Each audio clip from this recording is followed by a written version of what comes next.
Every car is linked to the owner's Ghana card. And so we don't need to have the old toll gates and those cards that you stand and open and all that. We'll just go straight digitalized. If it's one city, if you cross the East Legon Bridge, governor and finance minister will all be happy. We'll just take a picture of your car, and then it will take the bill to your mobile money or your bank account and just pay one cedi, only one cedi. I was telling the finance minister, jokingly, we're having a conversation, and I said, look, I've done my projections. I used 15.5. He says, oh, I'm going to drive the thing to 10. It was you I thought about and decided that I'll stay at 12. So this morning I called him, and I said, Minister, but you said because of me, you were going to stay at 12. Because already, by what you're doing, you've shoved off 3 cedis, 50 pesos of every dollar of my projections. So if I'm going to do a sale of $4 billion, you've taken off over 12 billion already by virtue of the performance of the city. Is it going to stay at 12? And now, I'm saying 12. That the thing is gone below 12. He says, oh, I'm sorry, my brother. You work with 10. I see. Which means that Cocoa Board will have to find the extra money. So it works both ways. Now, it means that for our projections, we are going to have about 5 cedis, 50 pesos shaved off every dollar. The flip side too is that for our debt that is denominated in dollars, it sees a reduction. So I now need to do the modeling, the financial modeling, to see where the gains are and where the losses are. But obviously, I've given you one scenario, for example, that by virtue of the performance of the cedi, it has adjusted in dollar terms the producer price from 3.1 to close to 4.1. Yet the cedi value remains the same.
But they shouldn't try.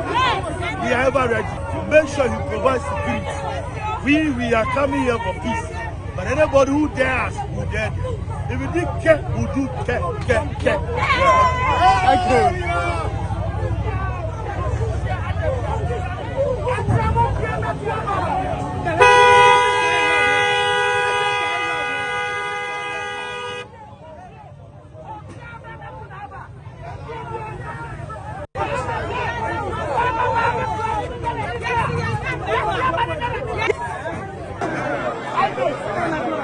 Our democracy, and we must all join hands to ensure that Ghanaians can go to the polls and vote for people that they wish to lead them without coming into contact with any act of violence.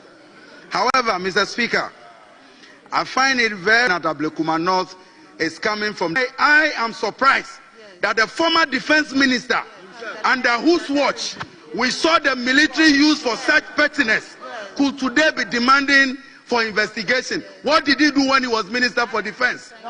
Mr. Speaker, right in front of the military, in front of the police, I was attacked in front of MPP national executives. I have records, their voices, pictures of MPP officials who praised and even mocked Sam George and I that they could have done better or the tax should have beaten us better.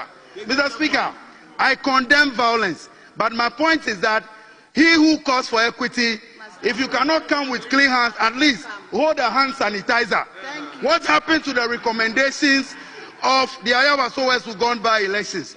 So today, if they sit in this chamber and pontificating and pretending as though this is the first time, Mr. Speaker, like I said, I went to the polling threat to our democracy, and we must all join hands to ensure that Ghanaians can go to the polls and vote for people that they wish to lead them without coming into contact with any act of violence. However, Mr. Speaker, I find it very, very intriguing that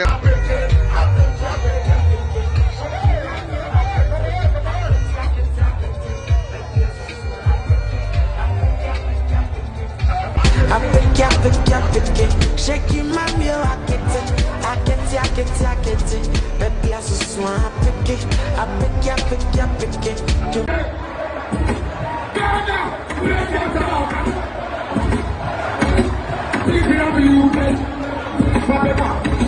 Oh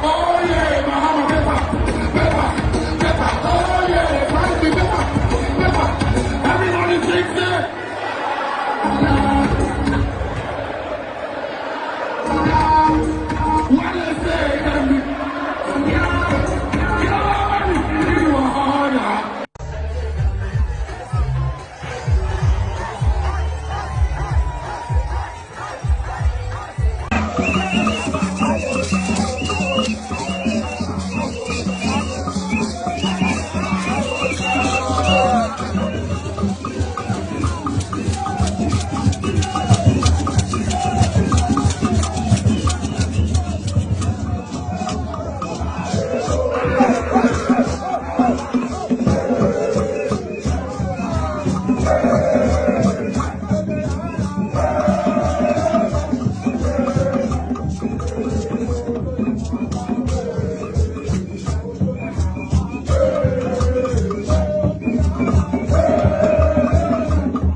Akoye mama, awedi akoye fada, kofre Johnny moda, misi akoyo. Patu aponi ona patu dia ya ho, arodi ba jisi anu, ajapadi anu bro. Ami Huso. Government is broke, government is broke. But people are spending billions to go inside the government that is broke. Have you ever seen a minister who resigned because government is broke before? Government has no money. Have you ever seen a governor who said, ladies and gentlemen, when I was elected, I thought the government had money. Now I discover government has no money, I resign. Have you ever seen it? Government has no money, but they are bringing money out at election time. Where is that money coming from? So they are lying. What is happening is that there are two types of wicked people in government. Type 1, they eat current money. Any money they find in government, they will eat it. They are wicked about that one. There is type 2. Type 2, they eat current money and future money. They will say, my term will end next year. When I leave, how will I eat money? Let me borrow money now and borrow money of the future and eat it now.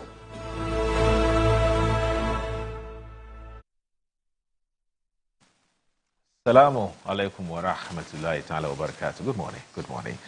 Today is the 18th of July 2025. Let me say thank you very much for joining us here on Good Morning Ghana. My name is Awudu Moro. It's always a pleasure coming your way. It's a beautiful Friday morning. And we want to say big thanks to the Almighty God for giving us another rare privilege of being here, alive and kicking, or back again to join the nation's conversation on the big issues that Ghanaians are talking about. I'll start with the daily graphic as I start with the front pages of the newspapers. NPP delegates conference tomorrow. We've not been served by any court. Anyagba. There's Baku peace closer. Mamprogo overlord offers concessions. Expedite $125 million ratification for Via Dam Rehabilitation World Bank to MOF. 20 illegal miners perish in caved mine at Achim Wenchi. Achim Wenchi mining pit disaster. 4 dead, many trapped. Miners, youth resist rescue efforts. We will complete abandoned projects in Ashanti region. President. Tackling money laundering, drug trafficking key to regional development. Giaba, DG. Daily Guide. 4 dead, 20 trapped in a Galamsey pit. Minority walks out over Akwetia MP vacancy role. Mustafa Hamid, 9 others charged over 280 million extortion scheme. NPP gears up for delegate confab to file in injunction. The Insight. NPP confab in deep crisis as 2 party members slap court injunction on event. Care Ghana tells IGP Police Service to take responsibility for continuing security failures in Ghana's elections. France chased out of Senegal as it hands over last military bases. Renowned Polish photographer meets tourism minister over creative collaboration. Asafa Chengwa Tete Osramang Gaduga VI, adjudged outstanding paralegal graduate sworn in as member of Ada Judicial Committee. Beijing denounces Trump's use of coercive tariffs to pressure global south to isolate China. The Informer. NACOC seeks Morocco's expertise in cannabis regulation. A 24-hour plus capital market operators roundtable. That's MIDA, boss woos investors. OSP chases Ofuriata's boy over SML deal. Galamsey investigations. Yamin fights back. Issues veiled threat. Abolishing teacher licensure exams. Education Watch disagrees with government. The Inquisitor. Tracing the looters. Ken's man wanted. Ghana Link rescues NACOC at Kia. TCDA issues directive to all palm oil importers. We're not selling ECG, Jinapo. NPA engages stakeholders on draft CPCPG. The Statesman, or the Daily Statesman. KON tables bill to link public funds to certified development plans. Kosau NDC, Mahama has let Baku down. All set for NPP conference. Dumso levy adds to woes as fuel price skyrockets. The Daily Post. CD can rival dollar if Ghanaians restore trust, says Bank of Ghana governor. And there's also Hawa Kumsin is not a victim. She's a thug with innocent blood on her hands, says Ewutu Senya East NDC. Mustafa Hamid, 9 others charged for extorting 280 million cedis from oil companies. And Chief of Staff urges bold and informed leadership ahead of boardroom governance summit. All right, so These are the front page stories of the newspapers that we have this morning. Please stay with us. Don't go anywhere.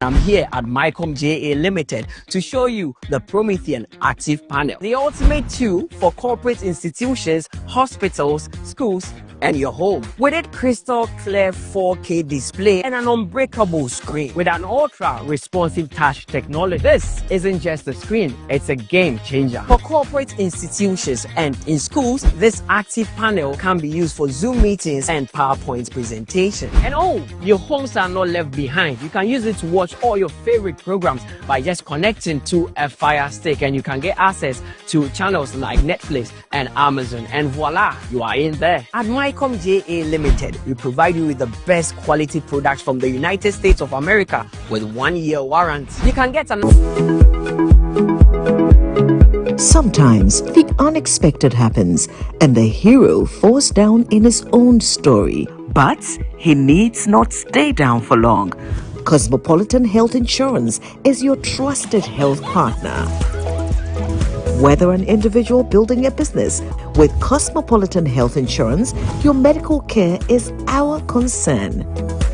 For the best health insurance solutions for corporate institutions, groups and associations, families and individuals, choose Cosmopolitan Health Insurance from our over 700 accredited health service providers nationwide. Call us on 0302 540 668 or 0501 678 547 for all your health insurance solutions.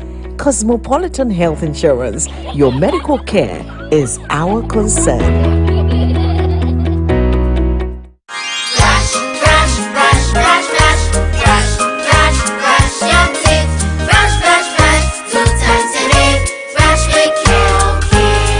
Hello, my friends. My name is Calcate's Toothpaste. Wow. I was made to be gentle on your gum, but protected.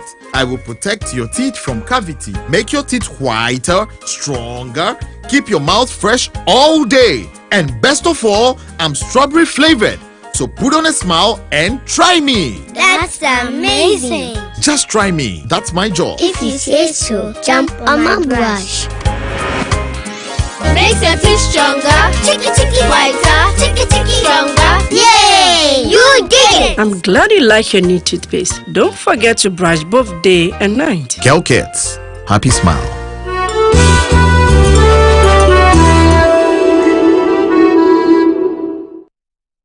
I'm a brand manager. Of course, I accept only quality and affordable printed souvenirs for my promotional campaigns. I'm the head of academic affairs of a very important institution in Ghana. Of course, we only deal with quality, reliable printing companies for our institution's printing materials. I'm talking about appointed time printing. Appointed Time Printings. We take pride in our extensive print scope that transform your ideas into captivating visual masterpieces. We delve into the core objectives and vision of each print project. Precision printing is at the heart of our printing process as we meet your tight deadlines. Our rigorous inspection, color verification, and overall printing excellence are assured. 20 years of printing excellence. It's always a pleasure working with you to create a vibrant, dazzling printing experience that gives you a masterpiece. Appointed Time Printing, your world of quality and affordable printing. Hey, pay right, borehole drilling. Hey! eja PRGH for abama ensuo nsama ye dewa PRGH adaromanti efie bie mu nyansuo enti sawo ya nkwankre adwumakuo nso no sori na mo pe ensuo de dwuma bi ade make am for PRGH di amao ani PRGH wo makwadare e wo boho dwelling mu water purification any bibia da efa ensuo ho na tie PRGH nkoane boho dwelling company wo tu nsuo mawa wo sanso pa ebrano brano eba behwe se ni nsuo netie ensan yo wo mo sanso de hihye so kokura agupono so a yede ba be bowo ama osika semtua no akoyie wompe we now pedeng wodem call them now flying I was 0240 217253 0240 217253 PRGH senso yankwadea ene ye mawonkwa.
Leading members of our government, after the event which we are all lamenting about, went public and endorsed an attack, Mr. Speaker, as if a section of our populace deserve that mayhem to be visited on them.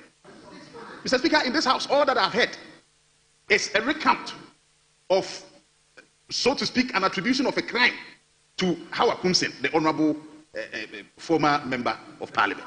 But Mr. Speaker, our laws are very clear that if somebody commits even the highest crime of the land, there's a due process to put that person through, and not to hire people to fly in the air to head the chest of a woman on the floor.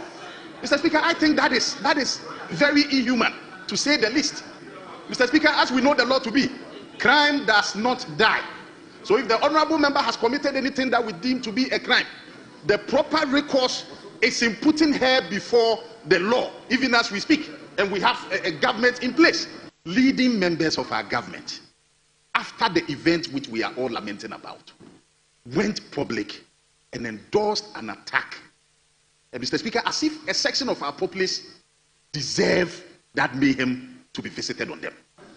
Mr. Speaker, in this house, all that I've heard is a recount of, so to speak, an attribution of a crime to Howard Kumsen, the honorable former member of Parliament. But Mr. Speaker, our laws are very clear that if somebody commits even the highest crime of the land, there's a due process to put that person through, and not to hire people to fly in the air to head the chest of a woman on the floor.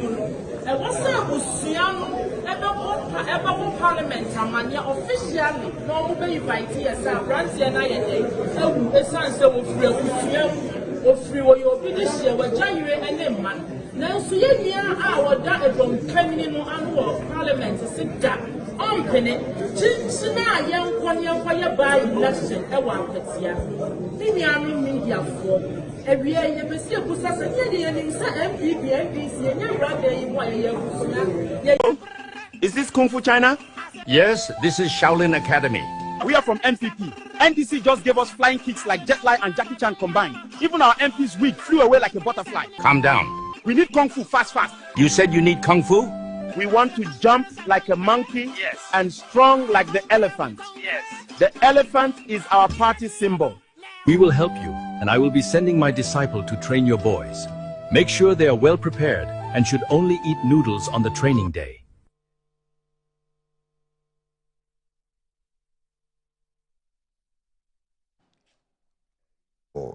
Yeah, I'm sorry. You're live for Good Morning Ghana on Metro Television. I don't know how to fight Kung Fu. I'm sorry. I don't know how to fight Kung Fu. And I don't know where Annie gets these tips from. Eric. Wow. You saw that video? I saw it. Yeah. Apparently the MPP is in touch with some Chinese martial artists. Because they want to learn how to fly. You know, you saw the chiffon guy, chiffon. I saw it. And they just ended the Ablekuma North elections. I saw it, you know. Yes. So they want to learn how to fight Chinese. Some of them. But more yeah. I think we need to have a conversation on AI. Yes. And how some of the videos that they're able to create. Yesterday I saw another very funny one where I think President Akufo-Addo, former President Akufo-Addo, was running towards a broom of assault and jumped on something and like he's trying to sweep the whole country. I mean, it's a very, very funny video. Yeah. I'll share a copy with you and all that. So please send it to Annie. I'll send Annie. She's the chief. Before I realize Annie will put it on there. She's the chief assessor of these videos. AI is innovatively creating some of these things. And it tells us that technology has come to disrupt every sector, even content creation. Yeah. Now I am told that people sit in the comfort of their rooms and they are able to design flyers. Yeah. And so they are not paying graphic designers anymore to design flyers for them, which means that their job is likely to be... It's on the line. It's on the line because likely to be overtaken by these AI disruptions and all of that. Maybe we need a full day to discuss the disruption of technology, and let's see how we can still empower people to get jobs, sustainable jobs to do. Because now a lot of people are not even getting, people think that there's no need even for an assistant anymore. Because whatever letter you want to write, AI is able to generate with just a prompt within a few minutes. And so bosses are getting very comfortable, no more relying on their secretaries that give me a draft. I want to write a letter to Metro TV, which that's a prompt that I want to write a letter to Metro TV asking permission to do A, B, C, and D. And in a few seconds, AI is able to generate it for you. So we are growing. We need to have a look at some of these things. And for me, it's also the creativity that some persons who employ AI, you know, in putting things together. I mean, it's just the creativity. It's just amazing. I mean, the one we just showed. Very creative. You know, you could tell that the Chinese man who was sitting there is the creation of AI. You know, in fact, I saw an AI manufactured robot just recently. I think I saw it in one of the social media, you know, platforms. And we saw a robot. You know, I think it must have been Detroit or somewhere. It was on the streets of Detroit, and it was actually assisting persons who had issues with, who had some questions as to maybe they're looking for a place. You know, then you'll approach the robot, and it will tell you what to do. Yes. Wow. Yes. Well, I mean, these were things that were used to be done by human beings. beings. Yes, and many more. Like I said, recently I entered a prompt. I mean, asking for a design of a market for one of the communities in my constituency. And in less than a minute, the design that came out, beautiful. Amazing. Amazing design. So I asked a friend of mine who is an architect, and I asked, what is the future of your job if we are able to get AI to design? And he gave me a very interesting perspective that yes, AI can design, but they are also now learning how to use AI to advance the human intelligence. Okay. Because AI will always give you a very beautiful design or what have you, but sometimes the realities, okay, of the situation, the country where you are or the space within which you are, it takes some level of human intelligence to adjust it properly to meet the specific needs of the location, the environment, or what have you. And human intelligence seems to be in competition with artificial intelligence. But you see, artificial intelligence is far gone. Right. Even in our academic institutions, students are now relying more on AI to study than even referring to their notes. So I was talking to a level 400 student recently, and he told me before exams, you can actually ask AI to summarize a whole course that you have studied, or you can upload the soft copy of a slide or any topic and ask AI to summarize key points for you towards preparation for exams. And so you don't need to go read the 66 pages document that your lecturers may have given you, those handouts and textbooks and all of that. It tells you that technology is trying to make things easier for us. True. But we need to study it properly to understand its impact and how it can be used in such a way that we don't encourage laziness, we don't encourage half-baked graduates, because students can comfortably sit without studying hard, without working hard, without active participation in class, but can generate whatever content they missed in class through AI. And so these are conversations that we need to have. But talking about that, there is something amazing happening across the country that we cannot have a discussion on AI and technology without highlighting. It is a Girls in ICT project being run by the Ministry of Communications. Recently, the Honorable Minister, Sam George, was in my constituency to inspect the progress of work in one of the training centers in Uhabu. After that, there was a program in Ho where about 1,000 girls, some as young as 10 years, studying ICT, were brought together, and 100 of them got various awards for their participation. Now, within that short period of training, putting these girls together, many of whom have never had any interaction with a computer before. I know that for a fact. In fact, all the girls from my constituency, but for that training, they have never seen a computer. But within the short period of this training, they were taken through various lessons in IT. They were able to create games. They were able to create apps and many other things. And so that tells you how intelligent the Ghanaian child can be. So with some support from government and opportunities like the Girls in ICT project, it should be possible to increase digital literacy. Okay, our digital literacy rate is quite low, but with opportunities, yes, those are some of the pictures from my constituency. That's thanks to your producers, yes. And you can see Sam George interacting with one of the students. She created a game Okay. So I was able to create a game on the computer. Wow. And very creative how the students who have never seen a computer, but within that short period, 2 weeks training, they were able to do some of these things. So imagine giving these girls computers or laptops and giving them trainers, facilitators. They will be creating apps, they will be creating websites.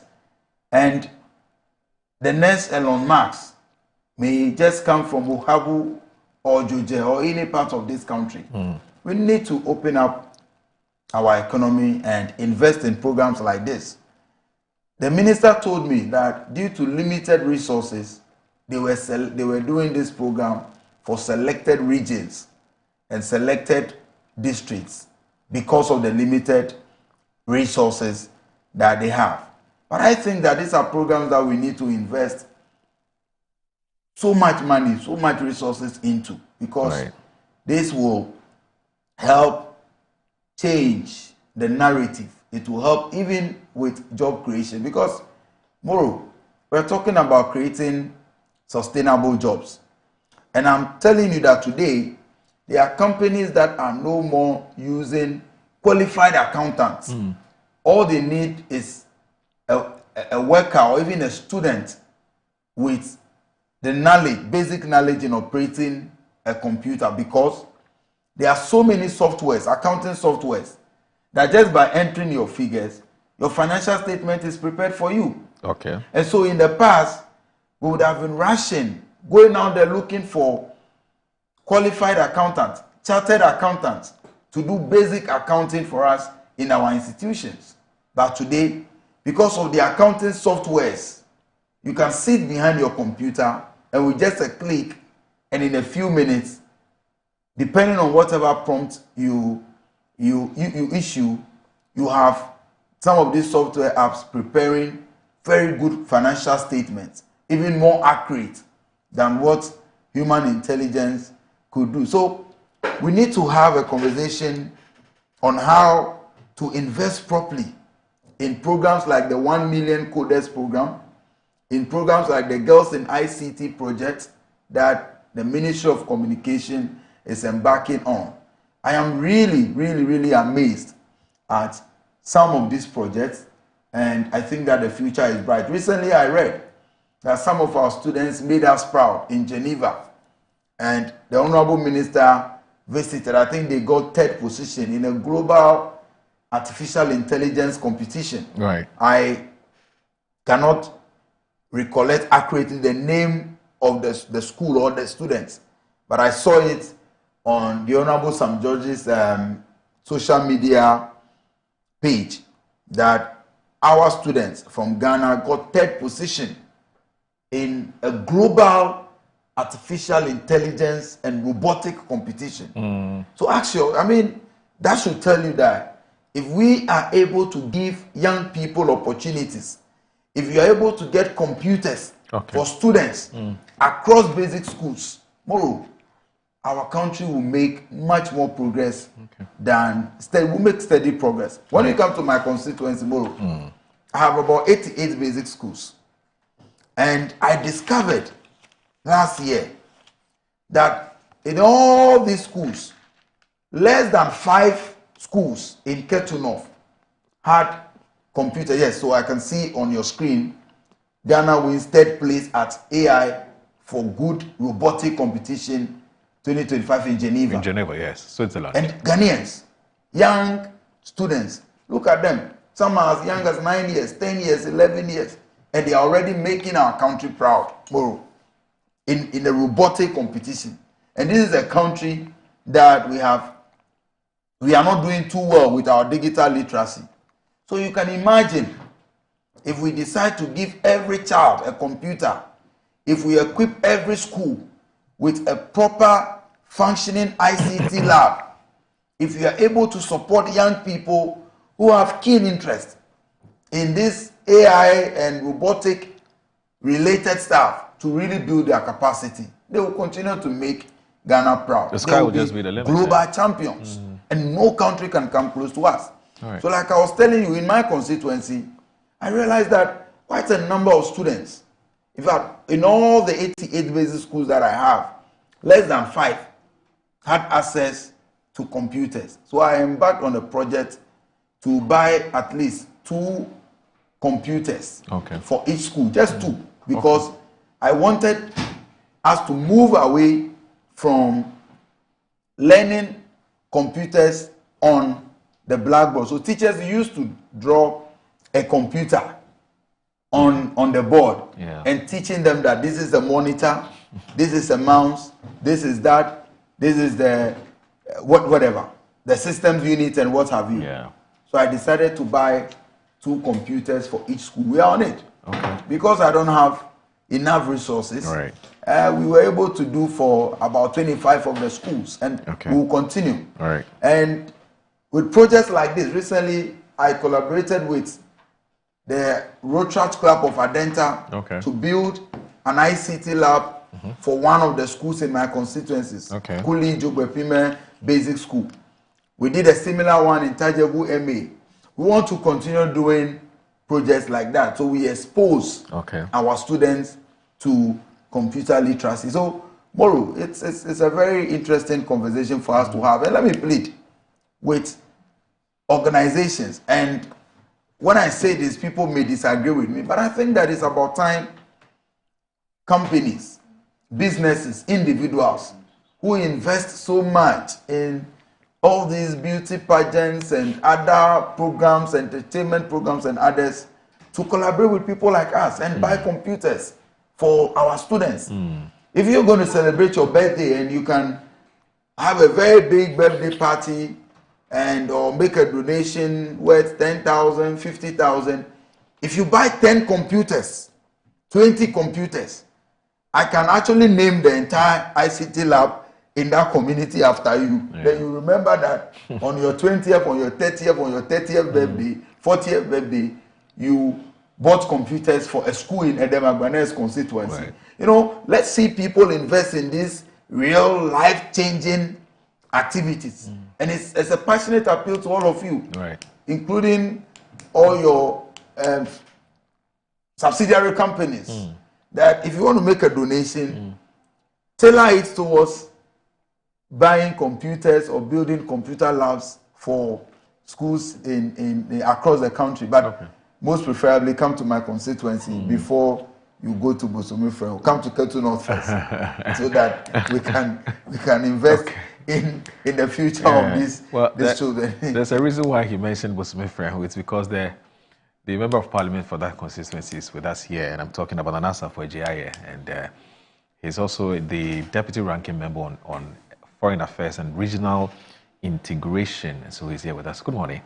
And it's good to see you. Thank you. I hope you're doing very well. Sure, so far so good. How's the family? How's the constituency? Everybody is fine. The constituency. Adam was just telling us a lot that he's been doing for his people. He seems to be focusing a lot on ICT related issues. You know, what's your story? I mean, it is something that I would agree with him. In fact, the 2-2 is doing. I used to do 3-3. Okay. I was doing. See, even in my place, the situation is much more even worse than his place. Whoa. Because aside not having the ICT, there is even network challenge. Oh. So there's a whole community that do not even have internet. Communities like Minti, when you get to the Nyambekere area, all these places, hitherto had no internet. Proud to me coming to run as the parliamentary candidate before becoming the member of parliament. I started this computer thing, giving 3 computers to each school and all that, begin to do that. And like Adam said, it is out of ingenuity. You see, there is no money sitting somewhere. Myself, it was a friend's ideology thing. So some friends, Charlie, today I have some 1,000 cedis as a Friday, can you have it? Or sometimes there is a dedicated supplier who deals into computer and all those accessories. So I just put the number out. Okay, so my friends were aware. So some of them were outside the country, Festival, Martin, and all those ones. They were outside the country. So if he has about $200-300, he just drop it as a for $300. Then we go and get something. So when it comes 3 computers per school, believing that it would solve a lot of problems. In my area, there are a lot of Aframwase and a lot of the places, Dumasa, Minti, Nyambeche, when you come to the Diase, all those areas, Dopa, there are students who have not even seen a mouse, like he said before. The closest they have come to is when they see it drawn on a board or on a phone. That's the closest they've come to. So I agree. It is a good initiative. And some of us have been into that area. The truth is that having assumed office, now you are exposed to a lot of challenges within the constituency. Now the various directors of the constituency now comes to you. So you have a plan. When I was coming to, I had 3 thematic area points to do. 1 is to make sure that I project Bosome Freo high and high that everybody within the country, outside the country, will know that there is a constituency called Bosome Freo. Because either too, a lot of people didn't even know there was existence of something, a constituency called Bosome Freo. That's number 1. Number 2 is the education in our area. Majority of my people, because of the Galamsey, are much more, they complete school and then drop out. Because there is a competing avenue for money. So why would I go and waste time in school whilst I can go and do this or that and get some money? And some to the level of poverty around that area is preventing them to even support their wards for school. That is the reason why the ward will now find a way to support himself or fend for himself. So I decided that I am going to do everybody or every student in Bosome Freo that writes the BC and completes the BC. I am giving them 1 trunk, 1 chop box, student mattress, 10 exercise books, 5 notebooks to set you up for your secondary school. And that project is in line. By ending of August, we'll roll it out. We'll have about 1,411 students. So we are producing about 1,005 because we know there will be some challenges. Yeah, I think about 2-3 days ago, I was called from my hometown, Esiwa, that there are some women from Bobiem who have come to the house. What is their complaint? Their complaint is that they have wards or kids who wrote BEC, but they wrote BEC in Kumasi. They didn't write BEC in Bobiem or they didn't write BEC in Esiwa. So they are also coming to ask that we include their wards. Hitherto and initially, the plan was to do students within Bosome Freo that writes BEC. So the Education Directorate gave us the list. And in fact, we have some communities that fall within different areas. Mensakrum is within Saponso, which is Adansia Sukwa. Then you have the Insuta area, which falls within New Edubiase. So we went to those areas, nearby constituencies, where we have students from our constituency writing BEC in their district, and we got those lists. Now we have another challenge. That is the second main thing that we are doing. Then each community. But why aren't you collaborating with the MP for those? For those jurisdictions. Okay, so now these are Mensa Group is a community within Bosome Freo. Okay. But when you look at the proximity, it is better for them to go to school around Saponso because Saponso is closer to them than coming all the way to Tebeso or Anyaso or those areas. Okay. So because they go to GHS in Saponso or around Saponso, they write exams with Saponso, and Saponso is Adansi Asukwa. Okay. Yes, that's it. So you only have. And that's KT Amon. That's KT Amon. That is before KT Amon. Now it is. It's no more KT Amon. Yeah, now I think your guy. Yes. Yeah. Now there's an NDCM. There's an NDCM. Yes. So you just go to the school and request for all students that are from Mensa Group schooling in Saponso. Then they give you the list. Okay. Then we have the Insuta zone whose BCs falls within Edubiase.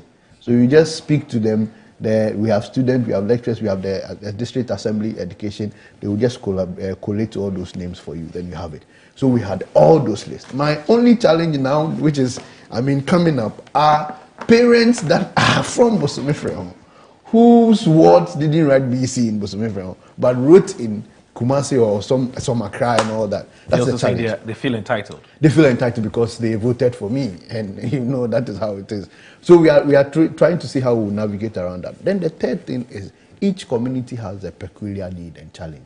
So I sat down with the community and the leadership of the community, and they chose one project per community. So there are some communities that want rural electrification and extension.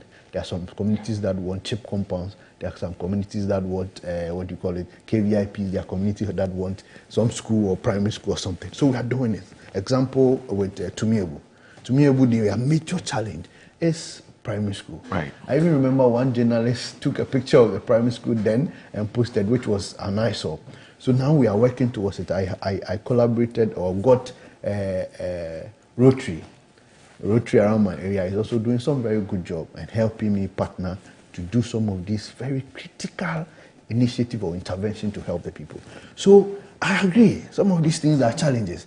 And the best people, you see, the best people to most often than not champion some of these initiatives are the members of parliament. I raised the point and I got some hitbacks, but I will still raise it. Places like my area, that you have the member of parliament, many of the occasions and the times, the community feels entitled because they vote for the member of parliament. They don't largely feel entitled to the DCE because they don't vote for the DCE. Meanwhile, the system of, let's say, Galamsey activities and its operations do not even factor the member of parliament. Whether who gets license, who is supposed to mine, who is not supposed to mine, who is supposed to do this. You are not nowhere in the equation. So when the miners come into the community, they meet the chiefs, they meet the DCEs, everybody takes their percentage. Huge sums of money. Before you realize, they cannot even account for those monies that they took as royalty. They still come back to you for help and request. Meanwhile, you are nowhere within the equation. So these were issues and your only crime is that you campaigned. The only crime is that you came to them to ask them to vote for you. Yes. So let me give a classical example. So a classical example is the community mining that we had in Danso. And it became a whole lot of problems. There were two factions. Some faction they didn't want the Danso community mining to continue or to go on. Some faction also feel that, look, we have it. Let's find a way to do it. So by and large, they did it. Now, before the community mining commenced, they have a portion or allocation formula. So the assembly takes something, the community takes something, then some parties or I don't know how the structure goes like. So you realize that even it becomes an issue within the community, fighting their leadership, trying to find out how those funds are utilized. Then the chiefs, we have some Alodia chiefs, we have the Kukufu, we have the Asamai, and we have the Dadiase, who all have lands within Bosomifeon. So before any mining activity happens, those chiefs, those paramount chiefs, would have their percentage. The community where the but the mining is going on will have the percentage. The district will have the percentage before the investors. Nowhere is a member of parliament mentioned, or nowhere is a member of parliament highlighted. Then, so some of these things become a big challenge. I raised it. I've been talking about it. That look, I don't know whether the new laws that they are going to look at, the bills that they are going to raise when it comes to mining and its activities would factor the members of parliament that are in those areas, so that we can come into the equation, make sure that some of these things are done, because we have a fiduciary responsibility to make sure that some of these areas and places are developed, because you will come back to them and account. I do say that it is only my first election that I will promise. After my first election, any other elections is coming to account for my stewardship. So my second term, I will not come to you and be promising. I will come to you and be accounting for the time you gave me, the things I've been able to do, or the things I said I would do, and how far I've been able to do them. So that's how it is. So we have some, but the DCE don't. Largely they do not. Some of them become, excuse my language, non-charlatans, because their mandates is not coming from the people who voted for them. And that is how. So the call Adam made is a very good call. It's a laudable one. Mind Place, I've started it. Even the network issue, we did some rural telephony. We're able to bring some few network into the system. We did the Anyaso network. We're able to do the Damascus area network. We even secured everything for the Nyambekere area. I think because the power changed hands, the new leadership are trying to make sure that they fine-tune everything well before they commence or move into sites to do some of these things. So we are following some of this trajectory and progress, and we know that it would not so long, it will come to fusion. So as for our student and education, because when you look at my background, if it's not education, it will be difficult for somebody like me to be here. Right. So I am very particular when it comes to education. And I am assuring the good people of Bosomefremo that anything that it will take for us to help our young ones, give them opportunity to be more than what we have become, is what we are going to do. You know, as I listen to the two of you, I think that increasingly I am convinced that you need help. And the help here, which is that you need somebody to help you share the responsibility. And that's why the issue about voting for this MMDCs thing is extremely important. Of course. You know, because once they come in and they also voted for, they've also been going around, or they went around campaigning and asking for votes. At least, if they come to you and you can't do it, they can go to the metropolitan or municipal or whatever. You see, there are times you get MMDCs that are very supportive. Okay. Very conscious of the fact that I have a government who brought me in, and the need and the image or the fortunes of the government must be guarded against strongly. So some help. Some also become so nonchalant. Especially those who are looking for your seat. Yes, and becomes a huge distraction. You move right, they move left. You move left, they come back to right. And a whole lot of things. Trying to make sure that the area becomes so, ungovernable for you, and a whole lot. So largely, it depends on the individual. But aside that, the need for them to be voted for bring a certain sense of responsibility, a certain sense of accountability. You see, I am much more prone to listening to them, accounting to them, making sure that I do what makes them happy or what they are looking for, than somebody who did not get their mandate as in through vote. Because the biggest fear of every politician is the next elections. The biggest fear. You can be in power, Adam sitting here, everything Adam is talking about. It's talking about them because he has a plan or he has some thinking of being there. If not, he won't be so much bothered about a lot of things. Oh, that's true. The fear of coming back again, coming to you. So that fear of coming back again and coming to you makes us responsible. Right. But the DC won't come back to you. Yeah. He won't come back to the people. Yeah. All he needs to do is whichever authority or power that got him or made him the DCE are the people he needs to please. Right. And so far as he's pleasing those people, be rest assured that he will be there. Right. And that is why many times you find even the party members or the community up against the the DCE. We don't want this, we change this, we don't do this. And we've been seeing all those ones. Yeah. But if you are an MP, they won't do that. They won't even do a demonstration. They are waiting for the time of re-election because they know that that is where they have that power. So they will be quiet. They won't be doing press conference. Oh, change our MP, change our... No, I've not even heard that before. What you hear or what you see is when they have the ballot, then they will pass judgment on your tenure on the ballot. On the ballot. Let me ask you this. And unfortunately, we need to take a breather. But when we come back, I need you to chew on this.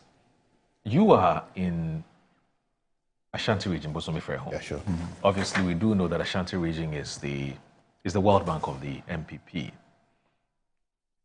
If elections were held amongst MMDCs in that municipality or district or metropolis or however you want to describe it, and the person who wins that elections is an NDC person,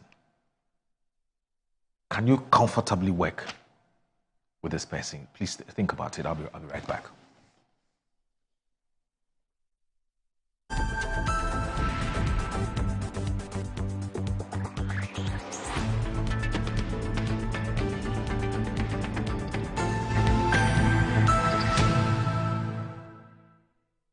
Here at Mycom JA Limited to show you the Promethean Active Panel, the ultimate tool for corporate institutions, hospitals, schools, and your home. With its crystal clear 4K display and an unbreakable screen with an ultra responsive touch technology. This isn't just a screen, it's a game changer. For corporate institutions and in schools, this active panel can be used for Zoom meetings and PowerPoint presentation. And oh, your homes are not left behind. You can use it to watch all your favorite programs by just connecting to a Fire Stick, and you can get access to channels like Netflix and Amazon, and voila, you are in there. At Mycom JA Limited, we provide you with the best quality products from the United States of America with 1 year warranty. You can get an...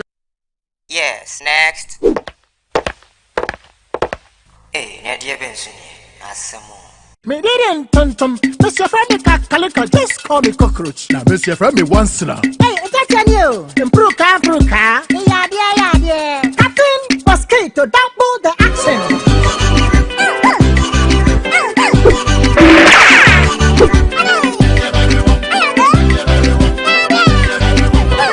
Me did it, Sasso spray. Mr. Friendly Sasso quell. Yeah, go to my Sasso.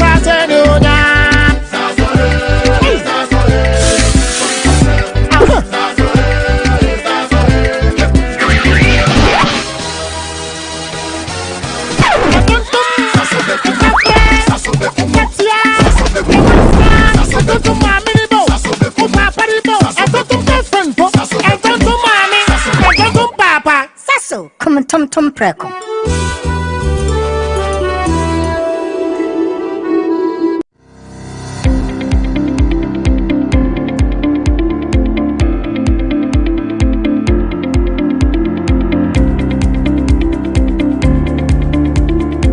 Ebusiafo ye mama kwaba eba Children's Palace.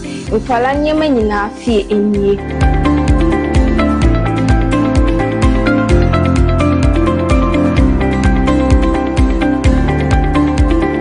Yonkwala ntade money mema nyina ntare nyina wase.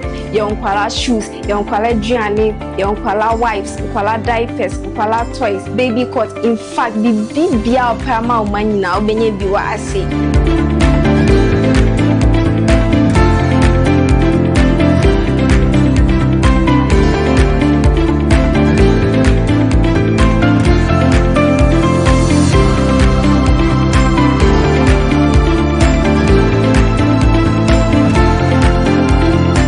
Located at East Legon Hills, Nana Chrome KFC.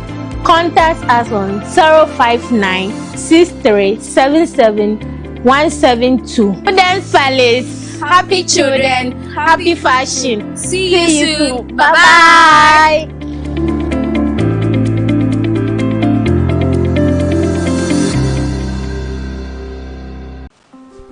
What iPhone, Papa? You were home. So open iPhone's accessories papa dia menhwe baby ya me ma wakwa ba EBA phones and accessories. Sebani EBA yeton iPhones any ho accessories. iPhone 50 XL cost 16 Pro Max. Accessories ye wo charger, AirPods any iPhone ho akade nyina. Yanoma ye ni sikapudu e de beto iPhone. Say ya nkrankre, boja and na say abon adwuma ye phone nyina. For 40% beji iPhone bia ope. Na ni aka no wo de bosome miensa. Etua ne nkakra. E kwan ya obefa so de achi enyi. Dial *713*5571#. Oba, sheno so se wo de wo Ghana card. Eni nia ye kire se wo ye adwuma. Hwehwe ye kire kwan e wo circle mo. Eni tiptoe line ni modern photos enchen ho a. Afein so se wo ba American Mall ye ni odo rice eni di nhwani. Kuma senso ye wo edum Central Prisons roundabout ejekum abonsan ni. Freyen e wo numbers na ebu screen ni so no. EBA phones no hassle cra.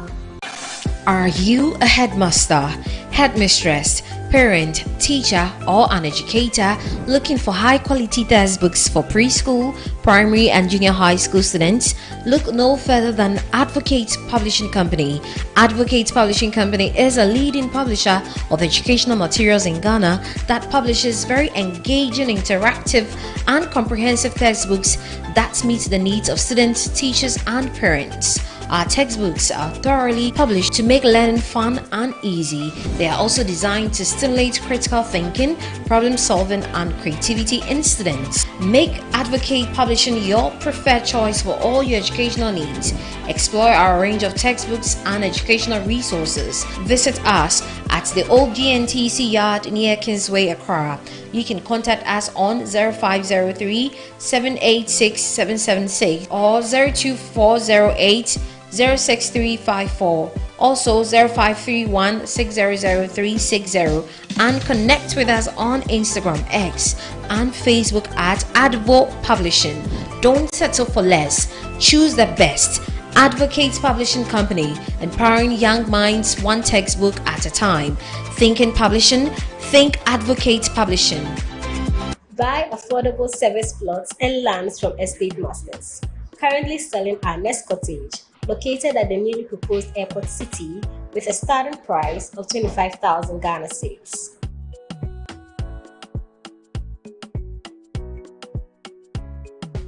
We also have Palm Hills, located at Pamfukuro in the Gomwa East District, also with a starting price of 15,000 Ghana cedis.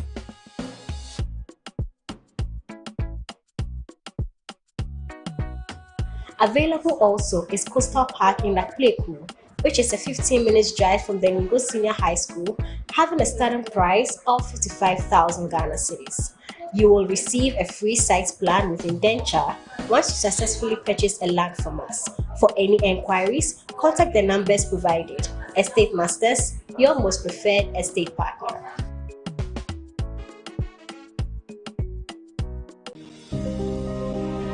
A home is more than just walls and a roof. It's the warmth of family, the assurance of security, and the joy of shared moments. Whether you're returning from abroad or seeking a new beginning, Rehoboth Havens Ayumensa is where your journey truly begins. Nestled beneath the tranquil Ebri Mountains, this gated community offers the perfect blend of modern living and natural beauty.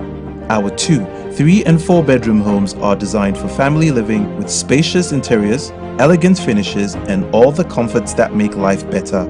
From cozy living rooms for bonding to modern kitchens for culinary creativity and private gardens for peaceful reflection, every space is thoughtfully crafted. At Rehoboth Havens, your children play safely, your family grows joyfully, and your memories are built on a foundation of care and community. Starting from 675,000 Ghana cedis with flexible installment plans, your dream home is within reach because everyone deserves a place to truly call home. Rehoboth Havens, where futures are built and dreams come to life. Call us on 0553 751933 or 0206 823524 to secure your future today. Rehoboth Social Housing, your housing dream becomes reality.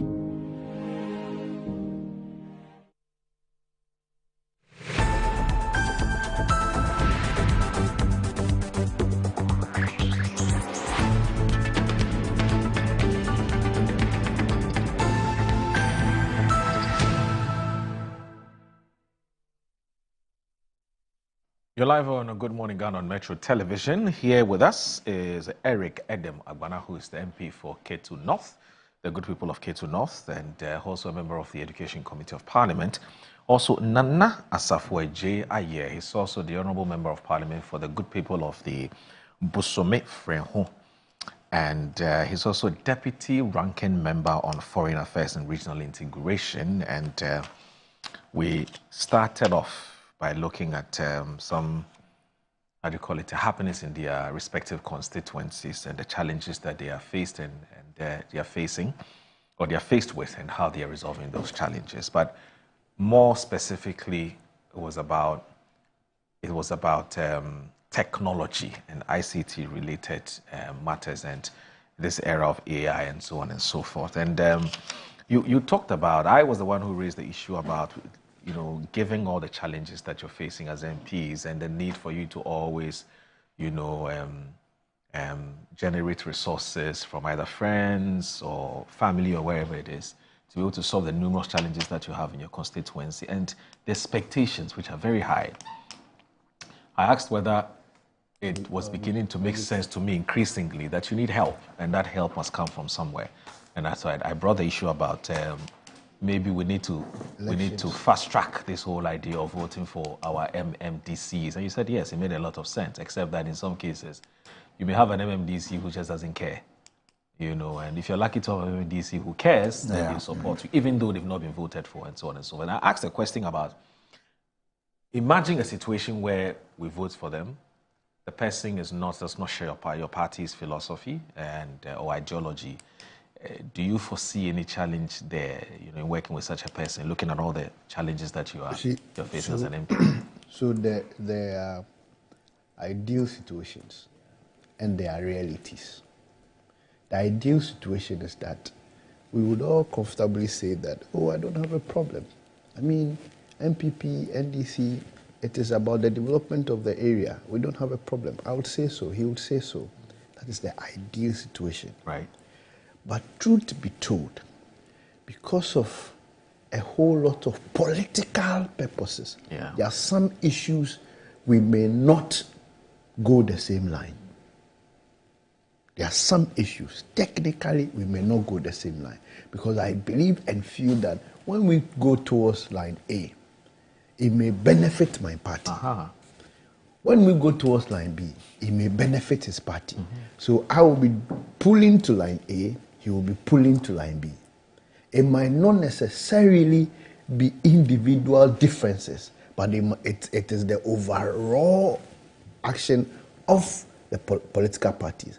So that is the difficulty. But you see, you find people who are more matured. Look, I have a DC who is an NDC person, Charles Apiakubi. I contested Charles Apiakubi. On our contest, or during our contest, we had no particular personal issues. All the issues he raised against me, he raised them because he believed that it would give him some political chances. All the issues I raised against him, I did that because I believe that these ones will give me some votes. Elections are over. He reached out to me, I reached out to him. We made amends. The assembly members in Bosomifrel, there are 21 electoral areas. And all the assembly members, apart from, I think, one or two, are MPP guys, solid MPP guys. And I have a control over 70% of them. So he needed me for the DCE confirmation. Before I was traveling, I was even traveling out of the country. I called all the assembly members. I had even started preparing their mind towards, for the first time, giving an endorsement to him. Because having done some checks before getting into Bosomifrel politics, I decided that I don't want any acrimony. I do not even want any noise. Any noise that will come from Bosomifrel should be a good noise. Because this was a constituency that we had a DC who said, Mehu, if you remember. I mean, those stories came up, we had some Galamsey issues and all that. I believe the issues that are in Bosomifrel, which are negative, are all in other constituencies. So let's project the good ones. The negative ones, we'll find a way to deal with it. I didn't want noise. I met all of them individually. Told them that, hey, look, we are going to work with this DC, if we like it or not. If they bring Charles and we don't want Charles and we vote against Charles, they will bring another NDC person. They won't come and take an MPP person. So for the sake of the constituency and the kind of atmosphere we are looking out to work with, let's go and give them an endorsement. I personally met them again after talking to them one. I personally met them, invited the DCE. I spoke to them. The DCE spoke to them, and I gave them what I have to give them. In fact, for the first time in the history of Bosomifrel, he had 100%. Even MPP DCEs never got 100%, but he got 100%. That is my commitment and display to tell you that, look, I am ready to work with you. The point is that he has the political authority. but I have the authority of the people. So I know that naturally we'll get to a point where he will want to use the political authority. Then I have no other option than to use the people's authority. So I am also doing everything that the people would now know that, look, you are our man. So if the issues are coming and they are not comfortable for the people, I am creating a situation where they will be comfortable coming to me than any other person because I represent them. The MPP has major hand. We dominate the area. So he has the government power. He is representing the government there. In fact, the government didn't even win power in Bosome or win elections in Bosome Freo. The MPP won in Bosome Freo. Both Baumia and myself, we won in Bosome Freo. But the overall country is the government. So we give it to government. So he has the government authority, but I have the people's authority. At any point in time, we'll work together. Right. But it is also likely, and it will not be surprising, to know that there are issues and pointers we will disagree on. Right. There are things that I want to do it this way. He will want to do it this way, which is natural and normal. Even when you have some MPP people, you still have the same challenge. Okay. So as for working with DC who are not from you, you will always have to work with them. Okay. No matter what. You don't even need to be friends to even work. Right. What matters is the interest or the things you want to achieve. Okay. You do your part, he will do his part. The funds that comes to the district, majority of the funds goes to the district assembly. Okay.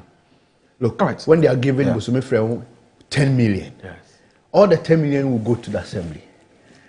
I have only 5%, which is, let's say, less than 1 million. Yes. Even that one, I don't have so much control. If I want to do something, I have to even route it through them again for them to disburse. So let's say I have 1,000 cedis to use in Bosome Freo. The 1,000 cedis, when I want to buy computer for Edem Agbana, I would have to write to them and tell them that, Assembly, please, I want to buy computer for Edem Agbana. I think that Edem is a good student. He is now in university. He needs computer to do his project work. Please help me use my money to buy computer for Edem Agbana. So the DCs, the MMDC, they control the things. So that is how the structure is. So such a person, you need to find a way to work with the person until the person demonstrates that, hey, I am not willing and ready to work with you. Then you also start pulling your political plugs and start doing your things. Then the area becomes so ungovernable, and then the thing would degenerate into something else. But largely, we work together, we talk about things, we deliberate on issues. All right, so I guess that would have to move on. Because we can. I'm really interested except to say briefly that, okay, like he said, there's so much pressure on members of parliament. Okay. It's not as though we only got to office to discover that there is pressure on members of parliament. We've always known this as a fact. It is because of how our politics is structured. Primarily, we are expected to be legislators, but when you look at our socio-economic structures, it is also incumbent on us to become development agents. And so beyond what we do in Parliament, we must do more to bring development to our people. And we went to the people campaigning and made promises. And so you cannot be in office and tell the people that MPs don't construct roads when you know that in your campaign you promised them roads. You promised that you were going to lobby for roads to be constructed. You made other promises, development-oriented promises. And so it is only proper that when you are in office, you advocate, you lobby, and you push. And it's also important to work with our MMDCs across. There is no point having an acrimonious relationship with your MCE or DC. I have a very cordial and excellent relationship with my MC, the Honorable Martin Amenaki. Okay. He was my constituency secretary. Right. And we worked together. And I always remind him that I'm not the MP that will attempt controlling you or deciding for you what you do at the assembly. Okay. Because you know the scope of your work. I equally know the scope of my work. But in all our dealings, we must always remember that we made a promise to the people of Ketu North to build a constituency that responds to the needs of everyone. And so, despite the fact that he was a constituency secretary, I often remind him that now in your new position, you are expected to serve each and every member of our municipality. And we always discuss projects. And so there are communities I promised boreholes. As part of the allocation given to the assembly, they were given some guidelines to construct at least 10 boreholes. They are expected to construct at least 3 school blocks and all the others. So we discussed, okay, you made a promise to this constituency or this particular community that you wanted to give them a borehole. Can I include that community in my projects for the year? Because I did not go to them asking for vote. And so we have such a good relationship that I am comfortable sitting in Accra and working. No, I don't think that is expected because in some constituencies or some districts, despite the fact that both of them come from the same political parties, we often hear of tension and clashes between the MP and the DC. It happened under the NDC 2013-2016. It happened under the MPP in several constituencies. I'm sure even your constituency suffered a similar thing in the past. It happened. So it is not just because we are all from the same party, but I think that what is working for us in Ketu North is the fact that my MC and I are well aligned on the need to develop our constituency. And so almost every morning we have a conversation. And I also know my limits. I don't want to appear as though I'm controlling. I cannot control him. So sometimes we make suggestions. There are many suggestions I've made he disagreed with. There are some suggestions he's made I've accepted or I may disagree with. But we always find a common ground. For me, that is the mark of leadership. That always disagree to agree. But our agreement must be centered on the need to develop our constituencies. And so I am confident that in the next 4 years, Ketu North will see amazing projects of growth because of the special collaboration between me and the MC, Honorable Amenaki. And so we are working together for the good of the constituency. All right. There's an issue that I want us to look at. Yes. Adam and Nana. And the good thing is that the two of you belong to, I think, the same committee. I stand to be corrected. And you, I know you belong to the education committee. So he belongs to, You belong to, he's state with the interest. Public administration and state interest. Oh, okay. So the point is that the bill he's talking about is the Ghana Scholarship Authority Bill. Yes. Which has to do with education. Right. But when you look at our standing orders, 260. Order 260. Okay. Order 260 talks about the public administration and state interest, which is my committee or the committee I belong to. Yes. We have a direct duty. The committee shall have referred to matters that relate to state interest and public administration and has jurisdiction to investigate and inquire into activities and administration of 1. The state interest and governance authority and agencies under the authority. B. The Public Service Commission. The Office of the Head of Civil Service. The National Identification Authority. The Scholarship Secretariat. The Microfinance and Small Loan Center. And other agency under the supervision of the Office of the Government Machinery. Good. So these institutions comes under our purview. Fantastic. So the bill was referred to the joint committee, education and the public administration and state interest. So and I'm happy with this clarification because then it further validates and legitimizes why you are more than competent. Yes, so the two of us were fantastic from the two committees sat on. Now here's the thing, Adam. So we identified a problem with our scholarship regime. That's true. Chronism, nepotism, political interference, corruption, and so on and so forth. And of course, lack of transparency, which is tied to corruption. We want to fix those problems, and we've identified that the most effective way of doing that is to look at the bill, right? Or to look at the law, reform it. And that's what we're trying to do. But what is this that we're hearing that the bill was nearly passed, there was no consultation, or if there was consultation, the consultations was not sufficient, it wasn't comprehensive enough. Now, there's a coalition of civil society organizations who have come together, the likes of Manasseh Zuri and the likes of Kofi Asare Edward, who have written to the committee to say that no, this bill in its current form, reformed as it is not fit for purpose. It doesn't deal with the fundamental problems that we're facing with our scholarship regime. So that's number one. We also have licensure exams. You made a promise to the teachers. You said we'll cancel it. We'll talk about it. Yes, we'll cancel it. And there's a committee that was formed, the likes of Alovi and Co. With the National Tertiary Council, blah, blah, blah. And I want some clarity from you. Has it been cancelled or it's just been repositioned? Okay. So two issues questions together. Yeah, two issues in one. And then there were other issues that came up in Parliament. In fact, I saw your altercation. I was calling it an altercation, but you're back and forth with was it Dominic Nitiwo?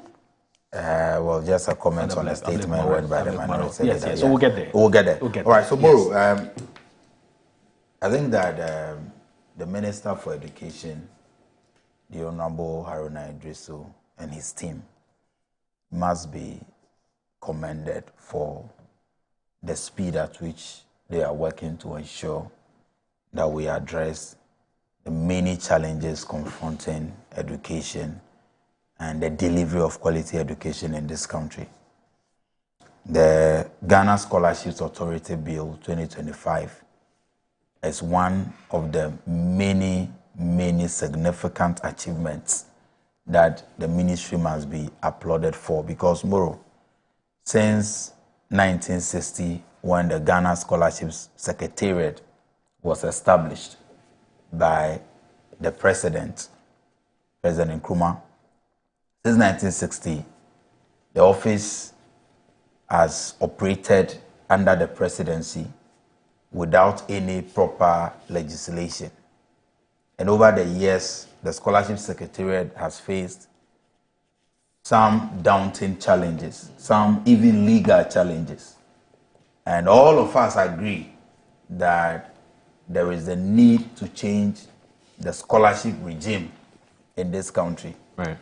And so, prior to the 2024 elections, President Mahama made a promise to transform the scholarship regime, a promise to harmonize the award of government scholarships, a promise to ensure that scholarships are awarded only to the deserving.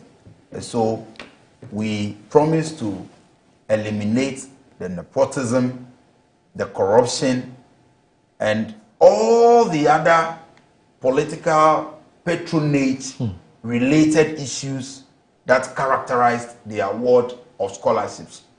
But we all agree, and we must admit as a country, that over the years, most, if not all, those who got government scholarship were people who had some political connection or the other. True. As a member of parliament, many people walk to you with very good results. Oh, Charlie. They applied for scholarship and they never got it. Because they don't know anybody. Very needy, because they didn't know anyone. And nobody knows them. And because nobody knows them. And we got to a point, especially in the last 8 years, where the perception that scholarships were sold became even more prevalent. And I know people who are willing to testify. And I'm saying this because even the Fourth Estate carried out an investigation where students admitted to buying scholarship. And so where maybe, Moro, you got admission to let's say Brunel University. Or Leicester. Or any of these foreign. And you were expected to pay £30,000. Yeah. To get access to Ghana government scholarships, people were selling it, and so they would take, say, £7,000 or £10,000 from you, and now in return award you a £30,000 pounds scholarship. And these were the challenges. I'm saying there are many people, even those watching us, people have stories. And since we started this discussion, there are people who have accounts. They are willing to come out to speak. Manasseh and Co have also conducted some investigations on some of these issues. So these issues have become matters of public interest, public notice, so we can all discuss it. So in our attempt to solve this problem, Moro, we decided to introduce the Ghana Scholarships Authority Bill. So when the minister laid the bill before Parliament, in accordance with Article 1064, it was referred to the Joint Committee of Parliament, Education and Public Interest, with my brother, Public Administration and State Interest Committee. Yeah. And I am a member of the Education Committee. So the two committees sat to discuss the bill clause by clause. So from the beginning to the end, we all took keen interest in the discussion of these matters. So after our discussions at the committee level, as is expected, in accordance with Article 106 again, the committee's report was presented to Parliament. And so we are now at the consideration stage, where the entire House, or at plenary, we are looking at it, each clause, looking at the bill before it will be passed into law. So these are all processes. Now, all of us agree, including civil society, that it is a good bill. But the challenge civil society had was that, in their view, the minister or the government did not do enough consultation on the bill. Yes. Even though the issue of what constitutes adequate consultation can be very subjective. Because someone can also make the argument that because it was already gazetted, by gazetting, it is more or less an invitation for public input. Yes. So people can make the argument that because it was gazetted, and then other stakeholders were involved, we can say consultation was done. Right. But as a listening government, the president, together with the Minister for Education, has decided that come Tuesday, we have a consultative engagement with all other civil society organizations and stakeholders who feel left out in the process, so we can still have their input. And so that question has already been answered. Yesterday in the morning, the minister himself invited NUC's leadership and also invited the likes of Kofi Asari and other CSOs, and had an extensive conversation with them. And so the CSOs will be meeting the minister and the committee on Tuesday to have a look at the bill.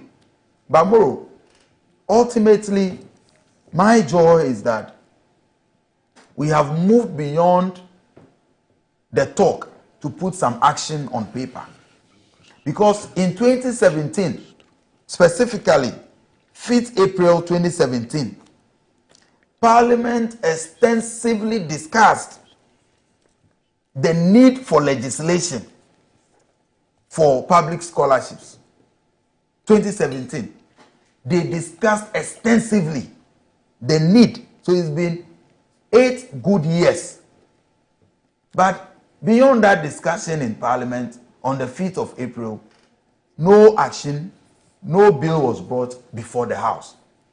So now we have a minister who says, I will not say it is time for me to also come and share scholarships like Kelewele to my constituents and sell it and give it to my party full soldiers. Let us get the reform as soon as possible. Let's get it as early as we can.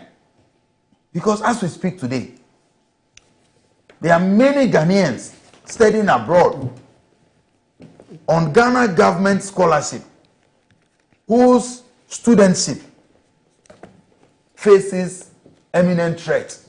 Many of them are about to lose their studentship because scholarships were given without any proper or due diligence done. And the scholarship secretariat is unable to fund or pay the fees because they were just awarding the scholarships anyhow. Today, many of the institutions are writing. Many of the students are calling as I speak. I can show you messages from some students in the UK who are pleading for support to be able to pay their fees.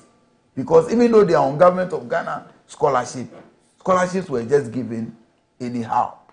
No due diligence. The secretariat does not have the funds. I am told that we are in debt of over 40 million pounds. Scholarship debt alone. Because award letters were given and yet no funds in their account to pay these fees. So there's a need for us to change the scholarship regime. And so we all agree. And at the meeting, at the joint committee meeting, all of us, MPs from the NDC, MPs from the NPP, all of us agree that there is no better time for this bill than now. And all of us made input. So some clauses were deleted, some were amended, and some new renditions were inserted into the bill. Okay. It is still at that stage where we can take some input from the public. So we have no fears at all that when this bill is passed, we will see a new trend in how government awards scholarships. In this bill, Moro, there are a number of provisions that excites me as a Ghanaian. One is the fact that scholarships will only be given for courses that are not offered here in any of our local institutions. Which is a fantastic Moro, there are people who are receiving £26,000 a year to do religious studies in UK. When that £26,000 can transform a whole faculty in any of our public institutions. There are people who have taken scholarships to go and study business administration. When the University of Ghana Business School, when the UCC Business School and others are top-notch, offering world-class education. So somebody takes £30,000 and the person is out there studying business administration when we cannot afford hostels for our students in our public institutions. When government should be investing those monies into building more hostels. And so that is one of the provisions that some of us are excited about. People have different ideas about why we need to send people outside. I said, look, if you want to go and study business administration in Harvard or any of the Ivy League schools and pay £50,000, it should be at your cost. It's at your luxury. It shouldn't be the burden of the state. So that government can channel scholarship funding to well-targeted, development-focused programs. Programs that cannot be run or are not run, offered in any of our institutions. That's one. Number two. But isn't it even as said, Adam? Yes. That the state is funding public institutions to teach the same MBA. Exactly. And the same state is using money to fund people who want to go out and go and learn the very things that we're funding in Ghana. Exactly. When we should be expanding, do you get the point? When we should be expanding our faculties. We should be expanding our faculties. So it doesn't make sense to me. Yes, it doesn't to many of us. That some of those courses, government has no business funding. Yes, because we're funding them in Ghana. Students to go and learn those courses out there, because we need to. Scholarship must be tailored towards specific needs. Right. So if you are a lecturer or you are a professional and you believe you need that exposure by studying in another country in a particular field, let it be at your cost. Yeah. Except that those courses are not offered in any public institution. Number two is the fact that the scholarship bill is also making provision for those who benefit from government scholarship to return to serve their country. Yeah. And that should be standard, and it's actually a standard practice in many many countries. Right. Borrow. So government spends $80,000 on you to acquire a master's education in the United States. Then when you were done, you relocate you and your family and you work for yourself. What is the benefit of the scholarship to the state? Okay. And so now the bill is making provisions that when you benefit from government scholarship, you must return to serve the state.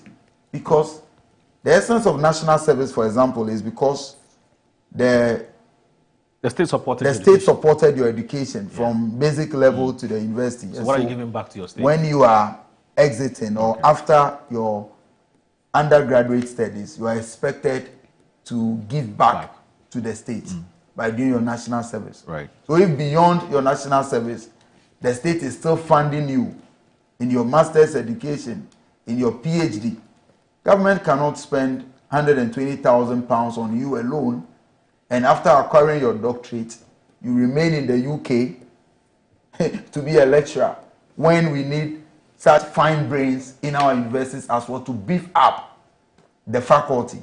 Okay. So we are making provisions in this scholarship bill to ensure that when you benefit from government scholarship, you return. Also, before you go, you move to the next yes. the next thing about this bill that excites you. Speaking about or talking about coming back or returning to your country to serve the country that has sponsored you abroad to go and learn whatever course. But we're also hearing the scholarship, the National Service Secretariat, that's now saying that they are now going to actually even broaden. Okay? Yes. They're going to broaden the scope of private sector participation in national service. Yes.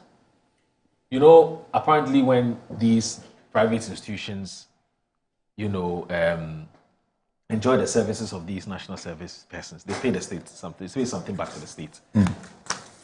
I find a bit of some inconsistency there. I don't know whether you see that.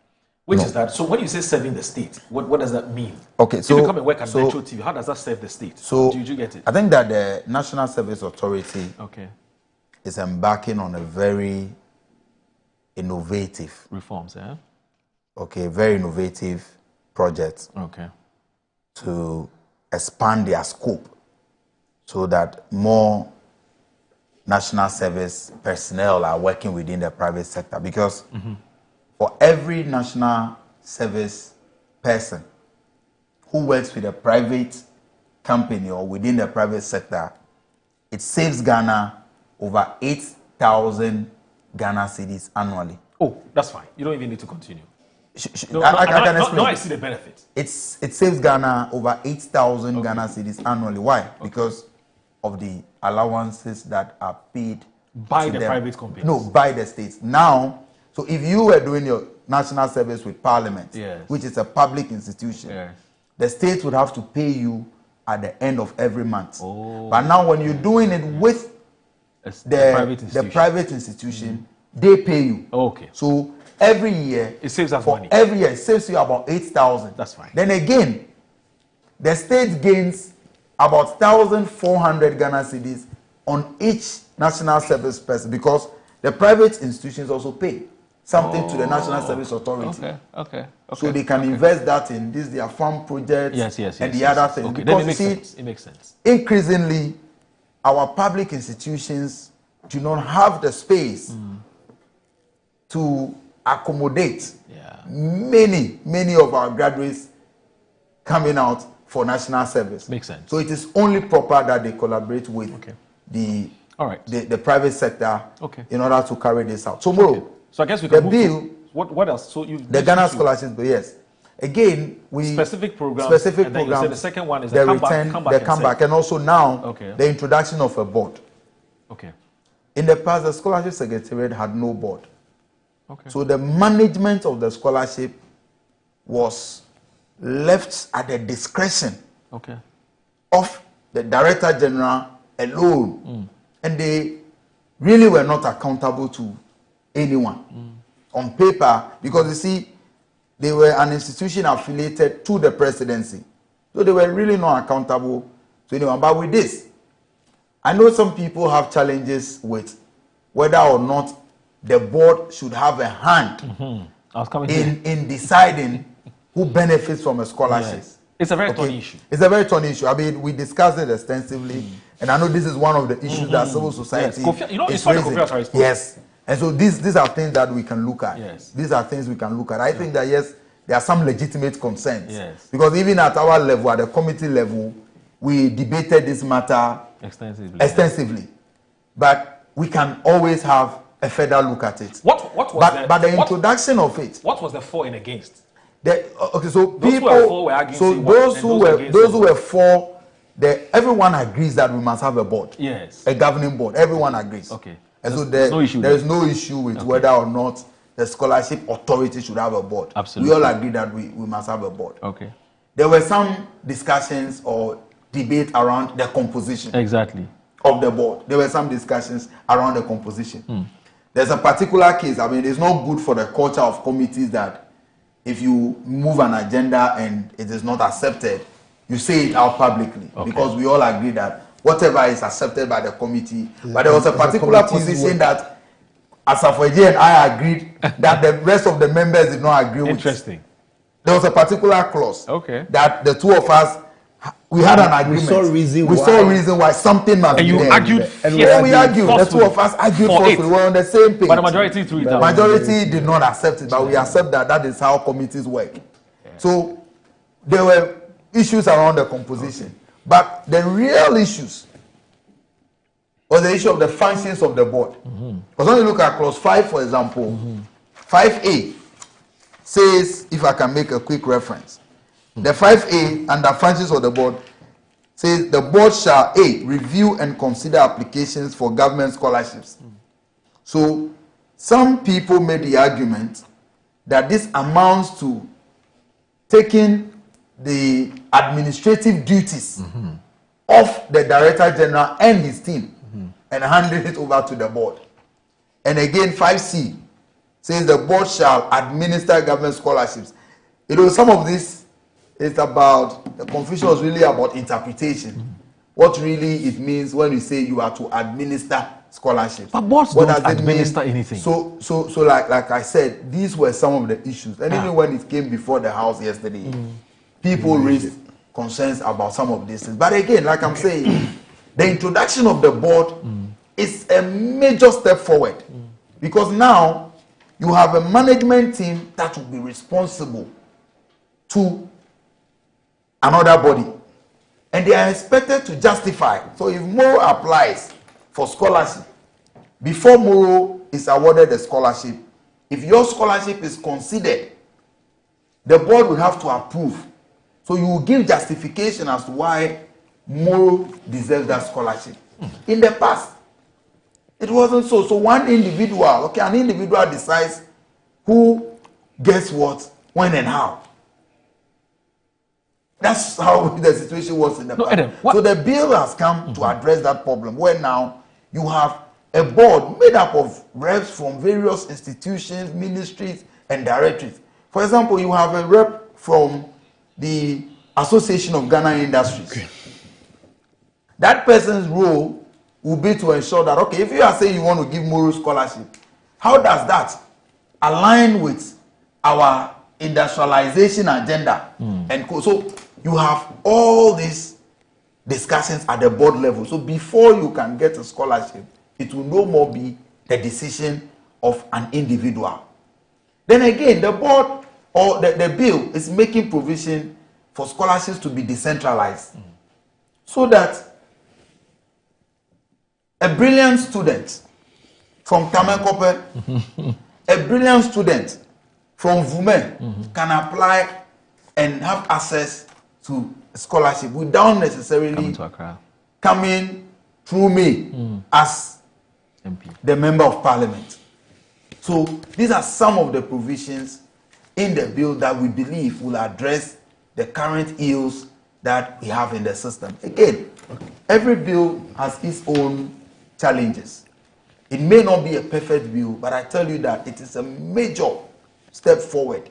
And again, let's commend the government, commend the Ministry of Education, especially the minister, for ensuring that we are moving beyond the mere talk about the ills in the scholarship administration regime to introducing a bill to regulate how these things are done properly. Okay. Bro, in conclusion, I'm appealing to every Ghanaian, civil society, students, everybody who has interest in the administration of scholarships to get the information and be part of the Tuesday meeting.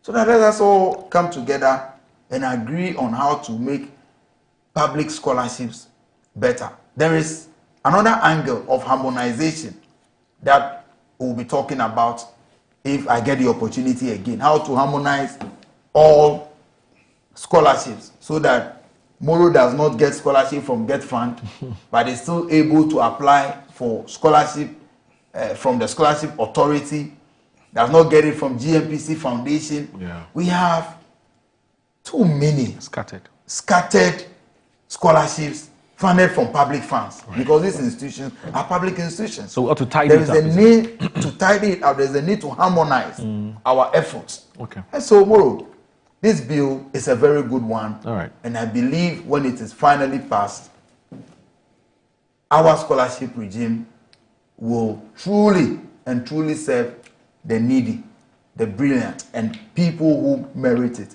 And scholarships will not be given to people based on political patronage. Wow. Or people will not have to buy scholarships any longer. Okay. Thank you.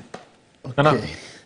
When Adam said, in conclusion, it reminded me of how he concludes in Parliament.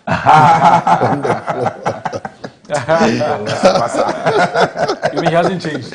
No, he hasn't changed. How he concludes in Parliament. You see, I agree with him on a lot of the things he has said. Yeah. I mean, like the point was clearly made. We both worked on this bill. So I agree with him. Now, before even I come to the bill, it is a hallmark of these NDCs in the 9th Parliament to bring every single bill under certificate of urgency. I don't know whether the numbers is eating into their head and it is making them want to do everything in a rush.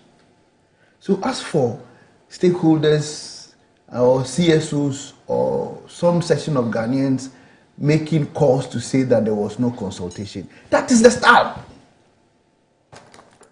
The Gold Board Bill came to Parliament, Adam and Co and his colleagues sat throughout the night. See, they gave them water. Their legs were in water. And they were drinking, what do you call it? Nescafe. When you see them walk out and come back, they went to drink Nescafe, come to sit down. They worked throughout the night to pass the Gold Board Bill. And you see, not just bringing the issues or the bills under certificate of urgency, they also sprang surprises and they bring them as addendum. Today, we'll go and do the business for the ensuing week.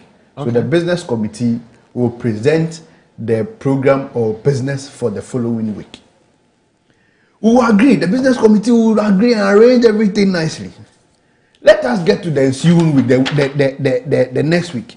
You will find them bringing other paper. And later around the night, they would introduce an addendum. And that is where the deal is. So the deals come at addendum. Not just the Gold Board Bill. The D-levy. The bill that brought the levy. The same thing. Certificate of urgency. In fact, the 360 million, the IMF loan, it came the same addendum, the same certificate of urgency. So it has become a style in Parliament now that the bills come and we are forced to sit on the bill and rush them through. That is why yesterday you saw our part leaving the house after those altercations about Ernest Kumi's seat. And when the seat was going to be declared? That was why we left. Because it was so insensitive. Charlie, you know one thing I've learned after Ernest died? If I am not feeling well. I don't stress myself. Now I don't want. You see, because when you die, nothing stops. Nobody cares about you. You're forgotten. Completely. They are now thinking about who takes over from you. So insensitive. And that was why we sit on bills here. Work on bills till 10, till 11. So you cannot even show some empathy. And that was why we were like, no, we don't even have friends in this house. In any case, what are they doing with all those seats? Let me not divert. But the point is that let the CSOs not worry. Ghanaians spoke. They spoke loud and clear. They gave them a resounding majority in parliament. So these are some of the abuses that comes with the resounding majority. So sit in your chair, brace yourself, and enjoy the ride. Because there are more bills that will come, and they will come under certificate of urgency, and there will not be any need for consultation. No, not at all. What are they consulting you for? They have the numbers. They don't even need the minority to pass the bill or to work on the bill. They have the numbers. Well, what's the consultation for? Let us put that aside. Now, I agree that this is a good step. And I commend Honorable Haruna Idrisu for this giant step. I commend him.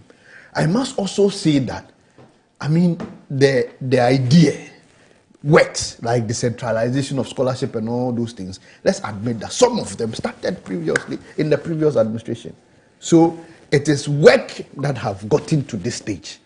And when you look at the composition and the components of the bill, you notice that these are efforts that have been made over time that we've gotten here.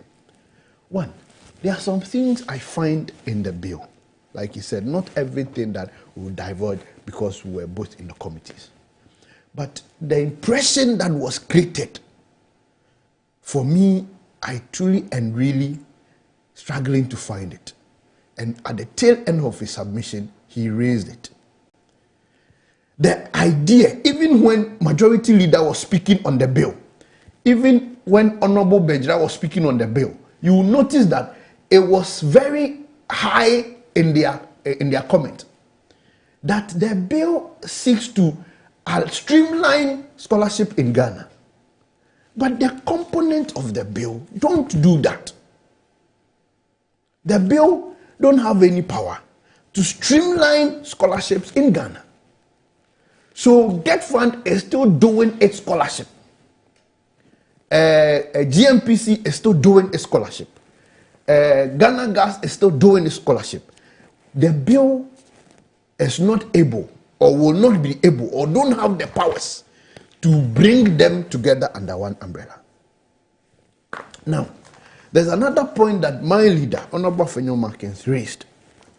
The minister justified it. But we feel that, no, we haven't gotten to that point where Ghana will give scholarship to foreigners in promotion of culture and foreign diplomacy. Other governments do it. I know Morocco does it. I mean, Morocco gives virtually all African states scholarship. They have quota for every African country. Ghana has its number. Everybody has their numbers. So I know some countries do. But Ghana, we are even struggling to pay that of the people we send outside. We are even struggling to keep up.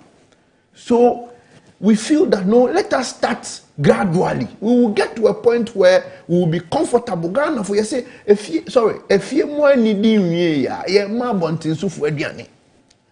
so let us much more focus on it. When the children have not eaten, you don't give strangers food. So that we will take care of Ghanaians. We will make sure that our students, our people, those who voted for us, have been catered for well and enough. Charity begins at home. Yes. Then we will look at the foreigners. Okay. Again, I find, and this is dicey and a bit controversial, I find the issue of we will not give scholarship to programs that are done in Ghana a bit sticky. Why? Okay. It will get to a point where we will not even give scholarship at all, because practically the programs that are happening outside will be happening here. So we might not give scholarship at all, because the programs, business administration is here, engineering, we are bringing the program. The schools are evolving, always evolving, and adding on to their curriculum. In fact, some of the schools are coming here. Yes, adding on to their curriculum. Assessi, or is it Assessi University? Assessi University. Go and look at the programs they are doing. Patrick, where's Assessi University? Go and look at the programs they are doing. Go to UMAT, the Takwa School, and the kind of engineering programs and things that they are doing. Very gradually, you get to a point where then all the programs that are being offered outside are offered here. So there's no need anybody going anywhere. That is why I'm saying that it's a bit tricky. Now, you see, in education, there is a covert and an overt learning or content. The overt is done in the classroom. The covert is outside the classroom. So we don't just give scholarship for only the academic purpose. Right. We give scholarship for somebody to even go and learn the practical things, how things are done, the culture, a lot of things outside. Come to Ghana and evolve the things and the thinking. Particularly, this is done with academians. Those who are the lecturers, the PhD holders, those who want to. So they go out there, look at how things are done there, how studies are being done, the new things that are happening. They come back to Ghana and they fuse it into our system. It does not necessarily mean that the programs are not being done in Ghana. The programs are done in Ghana. Look, I did marketing. I did marketing HND. I did marketing first degree. I did marketing masters. I traveled outside to Bonn to go do some short program. In Germany? Germany. To go do some short program. Charlie, the kind of marketing I saw, or the curriculum, within 2 weeks, I was like, what? Negotiation skills, the kind of things they're teaching you. I spent all these processes and stages in Ghana. HND, first degree, masters. I didn't get that. So when you tell me that because marketing is being offered in Ghana, you give somebody opportunity to go and look at marketing in Bonn or Germany, you are limiting yourself as a country. So it is something, that is why I said that it is a bit dicey. We need to look at it well and clear and clarify that area so that there will be much more clarity, because if you don't take care, the same scholarship board you are setting will now be dragged to court because of contempt on some of the issues. Because let's say somebody goes to do engineering and I'm able to prove that the engineering he went to do has been done in one university. What happens to the board? Or what happens to the secretary or the authority?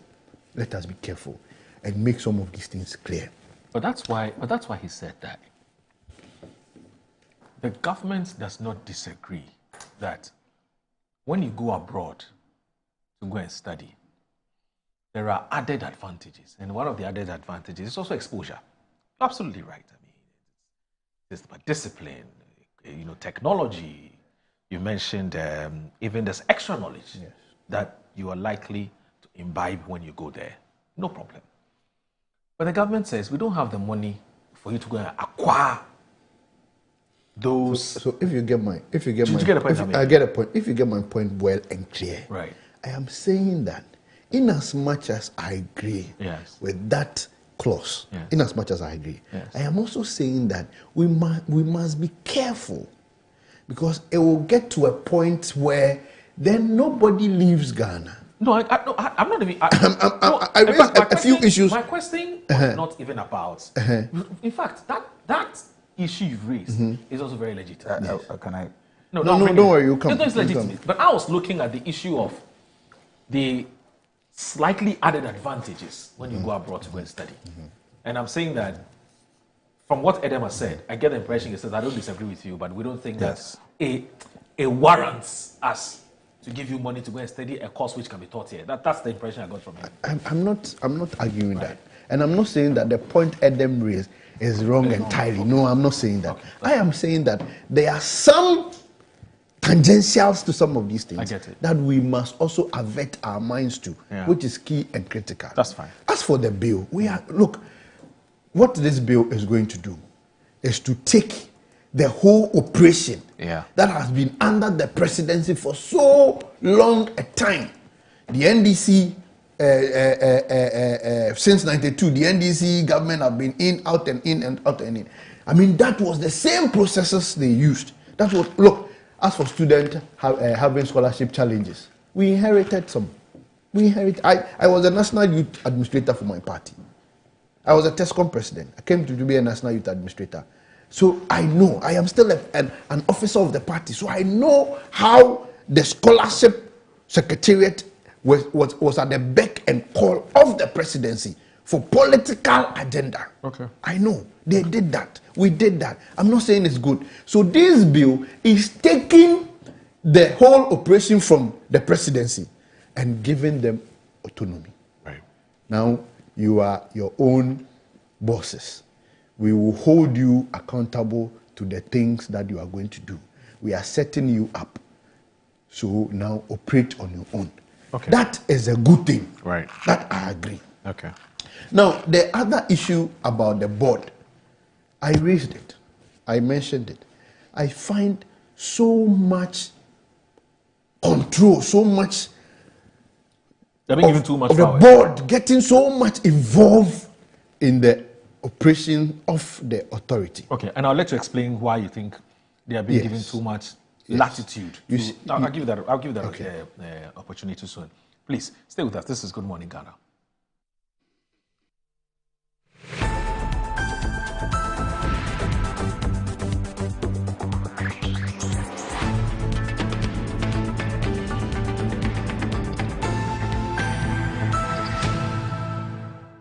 Logistics and Supply is your trusted partner, providing seamless solutions for all your procurement needs.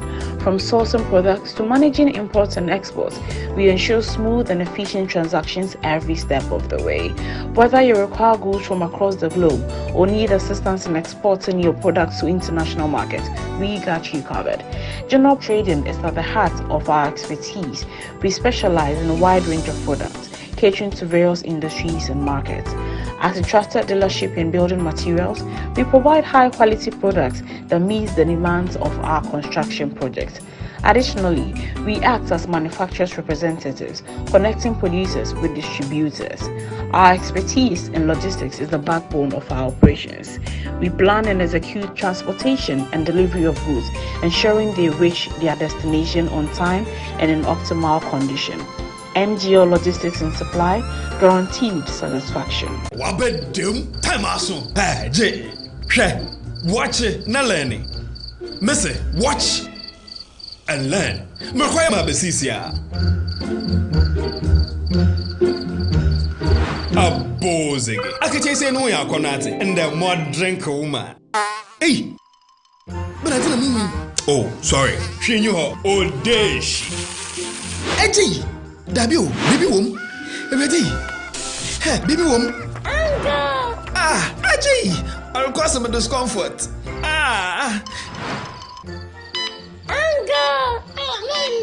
Sorry, well, uncle, where would the dad? Why your funeral? At your phone for Aerofield Trading. Sorry, it killed them all. No mum share nanda danya was mosquito call is to do woman. Na say spray with them musa. Try sima a dronum and sana ko dynamo. And Kratoi FDA Ajatum. In my line of work, a confident smile is everything. Kel Charcoal Toothpaste keeps me on top of my game and ensures my smile is always radiant and bright. With the tiring nature of my job, we spend several hours under the scorching sun. To keep our teeth white and our breath fresh all the time, we use none other than Kel Charcoal Toothpaste. Kel Charcoal Toothpaste. You're on a Kessie and in a kit one. Samayo kendini ehu behia se metwa sapapadia to ama me manfo Kel Charcoal's natural ingredients eno ene bom se ho ban e ma ne sren ne sanso mama hotoso e wo bedwam. Kel Charcoal Toothpaste. Choose Kel Charcoal Toothpaste for anti-cavity, whiter teeth and fresher breath all day. Available in 80 gram and 150 gram. Grab yours today. Kel, happy smile. This advert is FDA approved. Buy affordable service plots and lands from estate masters. Currently selling our next cottage, located at the newly proposed airport city, with a starting price of 25,000 Ghana cedis.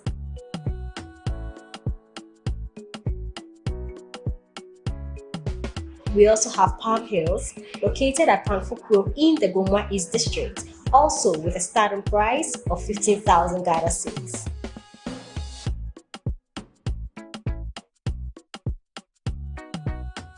Available also is Coastal Park in Lakpleku, which is a 15-minute drive from the Ningo Senior High School, having a starting price of 55,000 Ghana cedis. You will receive a free site plan with indenture once you successfully purchase a land from us. For any enquiries, contact the numbers provided. Estate Masters, your most preferred estate partner.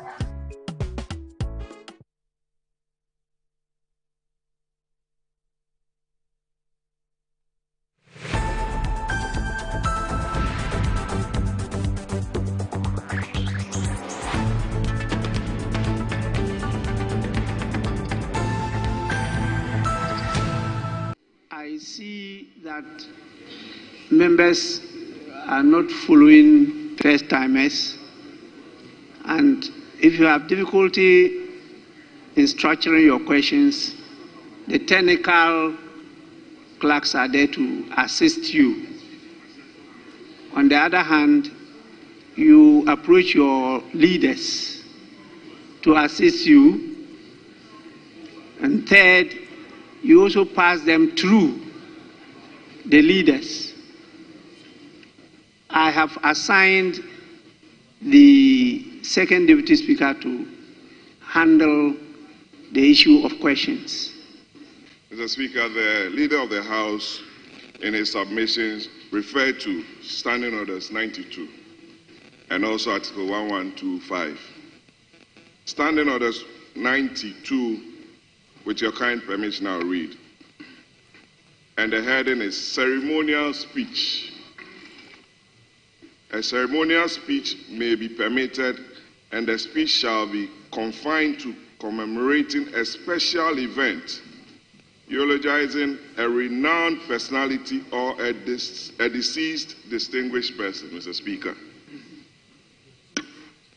Mr. Speaker, the practice of this House, as we've all come to understand and appreciate, is that such ceremonial speeches are confined to situations like, a national day, a very important personality like a former president, a former first lady, and such other important personalities.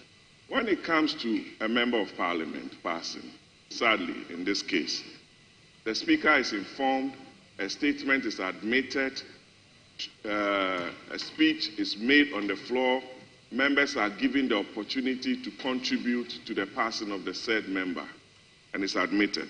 Mr. Speaker, if you read Article 1125, it deals with a situation where a vacancy has occurred, and the Clerk of Parliament, and with your kind permission, I read again, that where a vacancy occurs in Parliament, the Clerk to Parliament shall notify the Electoral Commission. The Clerk of Parliament, fortunately, Mr. Speaker, is here. Has he been notified officially of the passing of the Member of Parliament for Akwetia? And has he written to the Electoral Commission with the kind permission of the Speaker? And I believe sincerely it has not happened. What I believe the minority leader did was just an information to the House on the passing of a colleague, which is not within the ambit of Standing Orders 92 and Article 1125. That is my submission to you. Further discussion of this matter. You have read the article. This House spent some time in looking at that article. Government itself did, and there was an amendment to that article. It's all in your constitution. Now, the original Article 1125 says whenever a vacancy occurs in Parliament,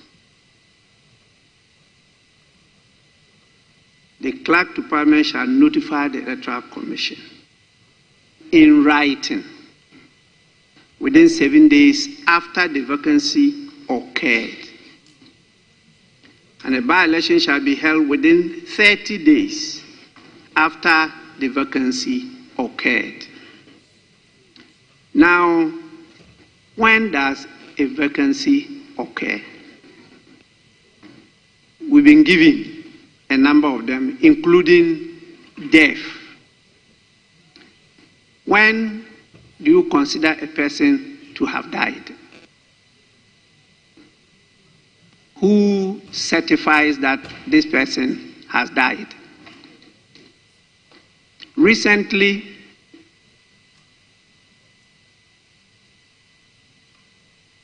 somebody I knew collapsed in his room.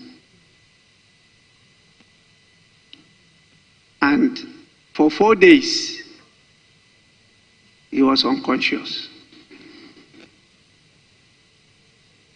Even though he was sent to the hospital, he was just lying there unconscious. The 4th day, he woke up and realized he was in the hospital. Now, some people would have taken that the day he collapsed and he was unconscious, motionless, he will be considered as dead and maybe buried before he could get up on the 4th day. So there must be an authority to say that the person has died. And that is why the medical profession developed the word clinical. Clinically dead. That one they are sure you are no more. Traditionally, there is an authority that have to come out to say that the person is dead. I regret to say that our side feel that the issues that have been brought on this floor appears to be very insensitive to us, and therefore we are withdrawing from today's proceedings. No problem. It's in total disrespect to the ruling or the comments made by Mr. Speaker before leaving the chair for you. Mr. Speaker admonished all of us to drop the issues and continue with today's business. Immediately Mr. Speaker left, our colleagues on the other side decided to do the opposite of what Mr. Speaker did. That's very regrettable. That is very disrespectful to Mr. Speaker, and that must be put on record. 8-2. Standing in the name of Alfred Nikote Ashish, Member of Parliament for Odododio, 8-2. All right. So you're live on Good Morning Ghana on Metro Television. I am here with Eric Edemagbana, who's the MP for Keto North and also a member of the Education Committee. And I'm also here with Nana Asafo-J Aye, who is the MP for Bosome Freho, and also a member of the, in fact, he's a deputy ranking member on the Foreign Affairs and Regional Integration Committee, and also he's with the Public Administration and State Interest Committee of Parliament. And so, so far so good. We've had a very great conversation here. But Nana, there was something you wanted to say briefly about the scholarship. I wanted to talk about the board. Yes, the board, yes. How I feel the board has too much reaching powers. Okay. I'll go there. But I'm putting a flesh to the one point I made, which has to do with harmonizing all the... Now I'm reading the memorandum accompanying the bill. Okay. When you look at paragraph 4, you see, furthermore, the multiplicity of public institutions handling or awarding scholarships without collaboration with the Secretariat is another challenge that affects the effectiveness and efficiency of the Secretariat in performing its functions. This, in particular, affects the responsibility of the Secretariat to report fully and accurate to government and other stakeholders on all scholarships awarded by public institutions in the country.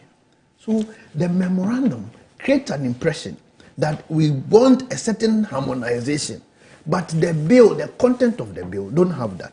That was now the board. Look at the functions of the board.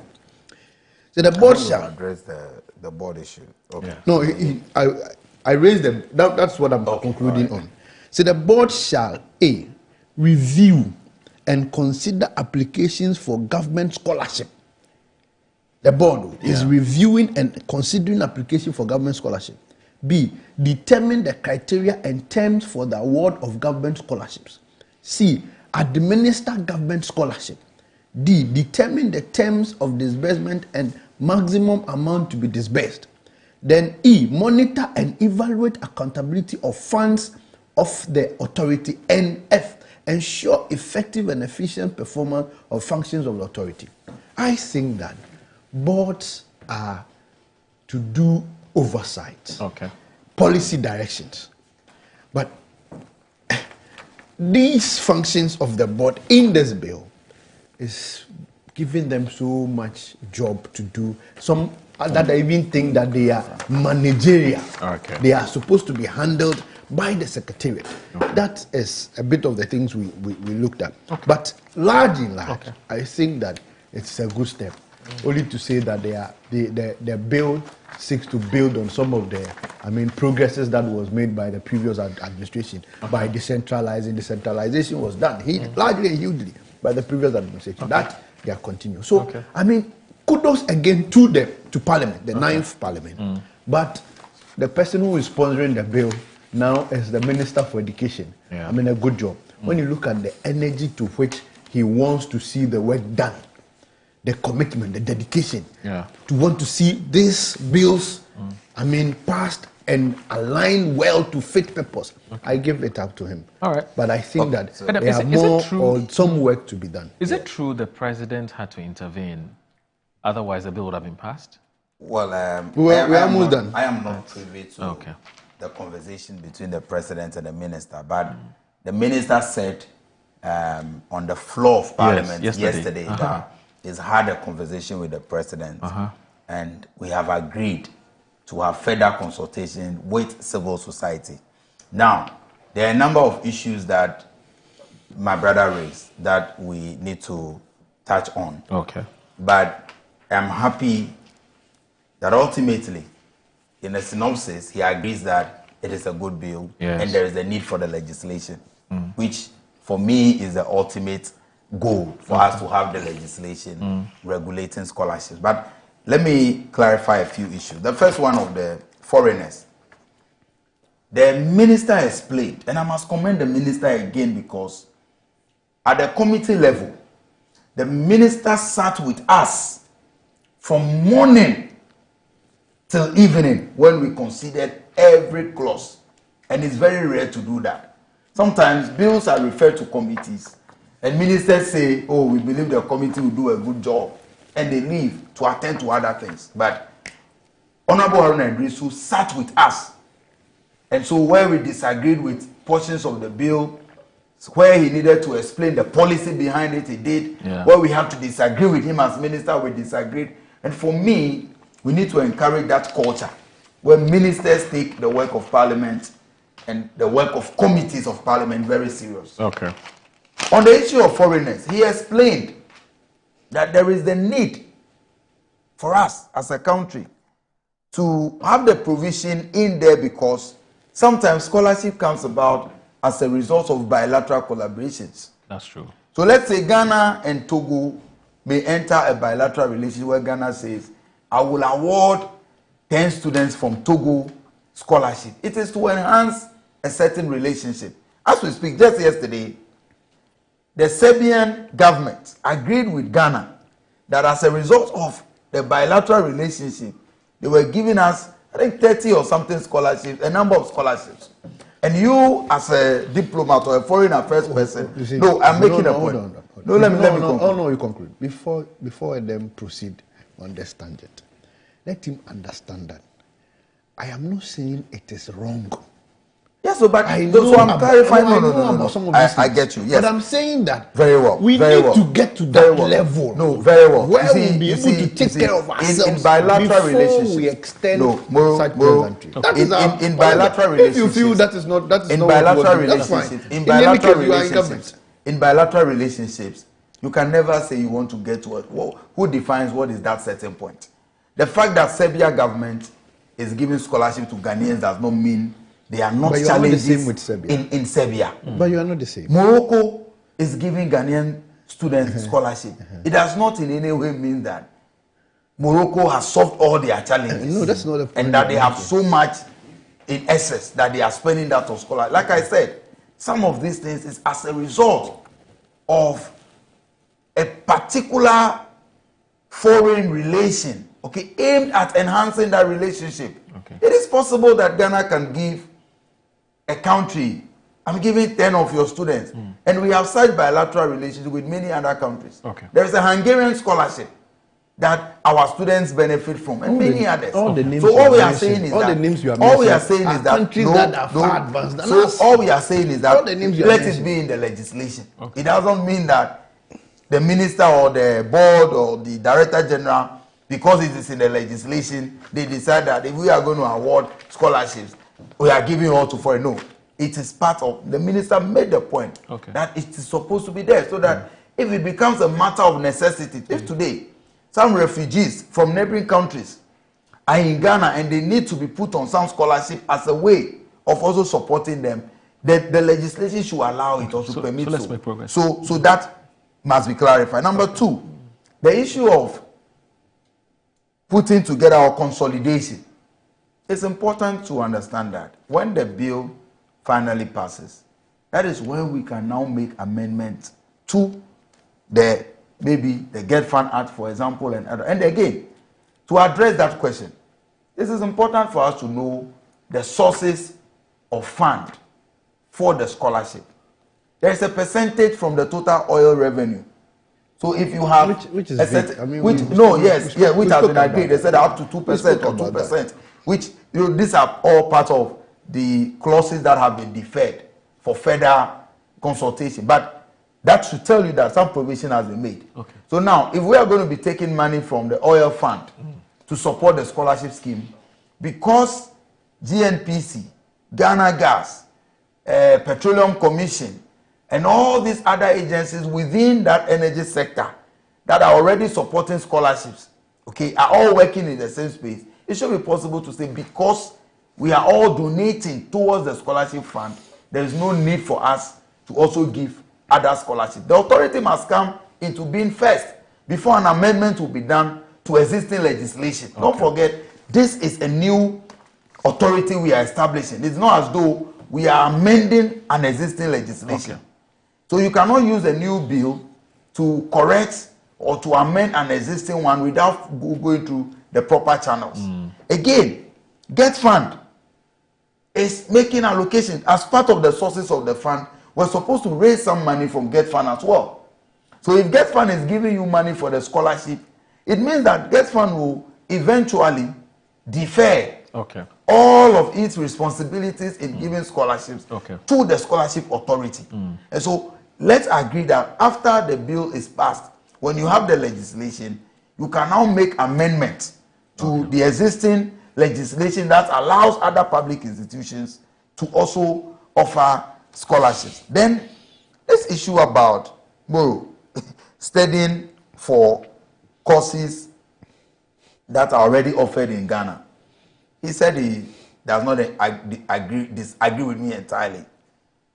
I understand there are people who have raised these issues of exposure, and those of us who have had the privilege, you want to respond to everything. Rare privilege. Yes, I think we need to explain it. The rare privilege of also acquiring some education outside this country, and no matter how short it was, you understand that yes, it's good for the exposure, but we are saying that if you are going out there to study, we don't have a problem if you want to go and study business administration. We don't have a problem if you think that marketing in Germany will enhance your capacity more than studying marketing at UPSA.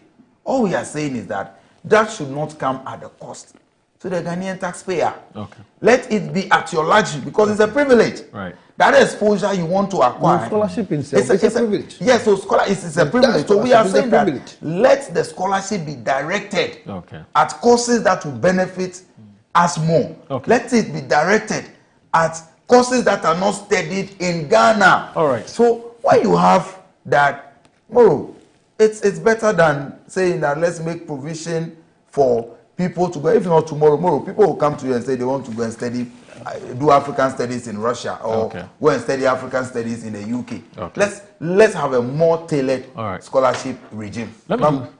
So we all agree. That's fine. That it's a good bill. Okay. We all agree that we are pleading with the good people of Ghana, all the stakeholders to come on board. Let's have this bill passed so we can redefine the scholarship regime in this country. But in conclusion, in conclusion, he mentioned issue of consultation. You see, I don't want us to have this argument over which party consults civil societies more. But the records are there. Even a simple search on Google will tell you how, under the 8 years of the NPP, civil society constantly criticized the fact that you never consulted them. In May 2025, President Mahama met CSOs in Ghana and even spoke about the establishment of an advisory council. 2025. The comment, yes, May 2025, I think about 25th or 26th May 2025. You can check. Your producers can do that check for us. Make your point. President Mahama engaged CSOs, and in that engagement, many of them applauded the government of President Mahama for being a more listening government and a more consultative government than the previous government. And again, even in this issue of the scholarship bill, when Kofi Asare wanted to criticize us, he actually said, we want to repeat the mistakes of the MPP. It means that you are not the standard. You lower the bar when it comes to issues of consultation. So when you sit here and you create the impression as though your party was engaged in extensive consultation with CSOs and all of a sudden the new government does not do that. It's not good. I agree with you that let us do more consultation. But don't let us delve into that arena of comparison because even Kofi Asare said we should not repeat the mistakes of the MPP. It means that they are telling you that you are not, your standard was so low. Exactly. And that is why they lost power. Exactly. And that is why we listen to them. And that is why on Tuesday we are engaging them. But you never even gave them those privileges of even listening to them. So you're not getting when it comes to issues of consultation, but I thought you said you were concluding. Yes, when it comes to issues of consultation, we have a far better record. Yes, we can do more, and that is why our minister agreed to meet the CSOs on Tuesday. So let's not move into that area. All right, please do this for me briefly, because our time is almost up. Yes. I have been doing this, and I'll continue to do it. Why do you think we lost power? Yes. Why do you think we are not in government again? Because we did things that people felt that they were not right. Yes. And they voted against us. And I'm saying that the overwhelming majority you gave the NDC, these are some of the things that are characterized it. Did they consult on the Dumsor levy? Who did they consult? If you say you do consultation, the president is now came to power and is now in power and wanted to do the normal thing you want to do. Every time the new government comes, the CEO will praise that new government. The CSOs, they will praise that new government. So when 25th May or May they say President Mahama is consulting than Egufado, you were expecting them to go and tell President Mahama that Egufado is consulting more than you. When is it government? They will say that. Hold on. I am asking you. Yes. That we have examples now. Don't go back. Yes. We have Gold Board. Who did you consult? Oh, please. Hold on. Before the relax. I can tell you. The bill. Sami Jemfi. No. Hold on. Sami Jemfi, before the establishment of the Gold Board, you made this point. Every single stakeholder in the sector. Some of these things, don't let us make it in person. Your producers can help us. Sami Jemfi engage small scale miners, gold traders, Every stakeholder in the sector, Sami Jemfi led Gold Board team, engaged them before the Gold Board bill was passed. Can I proceed? And I'm no, let us check. Can I proceed? So what you said is a blatant lie. So we should sit down and wait for you to check. No, it's not me to check. So let me make my point. And I am making reference, and I've mentioned some of the people that engaged. Let me go ahead. So Mo, you need to correct him because you are saying that Gold Board. What is it correct? You are saying Gold Board bill. Consultation was, and I'm telling you that Sami Jemfi consulted every single stakeholder in the sector before the Gold Board bill was brought to Parliament. So the Doomsday bill, so you can always check. The Doomsday bill, who did you consult? I think when I raised the point, you respond to them. So you want to who do you consult? So you're talking about you are calling it Doomsday bill. The energy, we wanted to increase. I'm not telling you to explain the thing to me. Yes. I'm telling you, who did you consult? You want to increase e-levy. You want to increase the ESLA levy by adding a component where 1 Ghana cedis on every liter of fuel that you buy. Is that not it? There's an existing legislation. We only amended.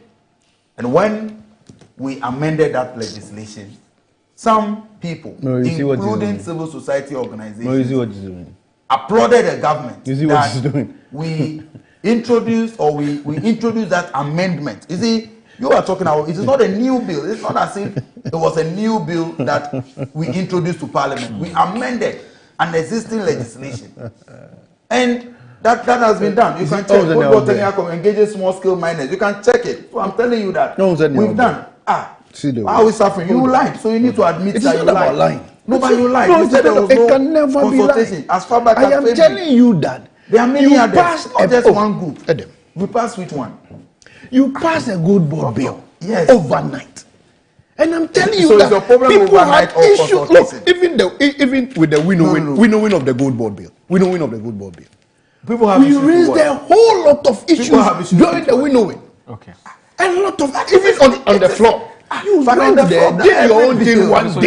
Here's the thing. Every bill, whether it passes to certificate of urgency or not, there's always opportunity to make amends on the floor. There's a difference between lack of consultation and small scale miners that are checked up for. You can check them. Okay.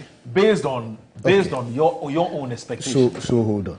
But when you say there was no consultation, hold on. That's not factual. So the point the two of you want me to understand that if I consult one or two, it is enough consultation. But the case of you are making you said there was no consultation. No, you said there was no consultation. Let me just say this quickly. In the case of Gold Board, for instance, extensive I am one consultation. of Sami. He has this broadcast that he does. When he wants the public to know something, and I'm one of the recipients of that. And I can tell you that almost every day he will send me a broadcast on some consultations that he had. That must have been several months before the bill. There was a technical committee made up of all stakeholders. No problem. Unless, of course, there were other things he didn't do that you're free to say. I agree. So let's proceed. But my point is that when you give a government that numbers, you should expect some of these things, which is normal. So what is your point? Is the certificate of urgency? The people who are crying should know that you don't give somebody the gun and be crying when he point it at you. So it's fine. That's fine. Now, let me wind up to say that, like I said, like you also agree with me, some of them he agrees, he tilted. Like I also agree, I tilted. It's normal, it's natural. The point is that wholly we agree that the bill is a good bill. The intent, the menstrual is good. What we need to do is that there are things that we need to fine tune. That's fine. So that we will have a good start. Okay. I know that in future there will be amendment. Every bill comes and there are amendments to the bills. That's fine. So we agree, but we are saying that these are some of the pointers we have seen even before we want to start. Let's sit down and look at the things and do it well. We've been cooperating in Parliament. If you ask them, they will tell you that my side of the house, we contribute more. We contribute more to some of these. We support them. And so it should not be seen as if we disagree with them or we are against them. No. All right. Let me use. So we have just 3 minutes. I'm going to give you 1 minute to read some messages, and then I'll ask you to give some solidarity message because your party is embarking on something which is very important tomorrow. What are you doing tomorrow? So Masa Musa from Voice of London Radio UK, he says that this subtle sounding i.e. gaslighting on perceived negative effects of an NDC overwhelming majority that may remove or diminish parliamentary oversight and scrutiny of government's programs due to reduction in opposition numerical strength. This may be true, but as long as the majority in government uses this numerical advantage to perform and do well in the estimation of the Ghanaians, that overwhelming numbers in parliament will not be too much of a bother to citizens. The NPP in opposition should know that if or when the NDC uses their numerical strength to misbehave or to work against the interest of the nation at large, the real oversight on government activities will come from we, the people of Ghana. So if, for now, Ghanaians want more NDC numbers in parliament, so be it. Thanks and good morning from Mansa Musa, Voice of London, UK. And this one here from Alhaji Hamza, he says that from Pig Farm, he says, good morning, my brother Moro. I totally agree with the Minister of Education to hold on to the bill for more consultation with stakeholders. I also agree that scholarship should not be given to people to study courses abroad, which can be studied in Ghana here. There are a lot of courses that can be studied in Ghana here than to go abroad. But as for the minority, the least said about them, the better. 67 press conferences in 7 months. This minority is not serious.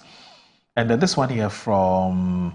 This one from Manche Bruce. Yes, Manche Bruce. You know, he's a lecturer at Takrady.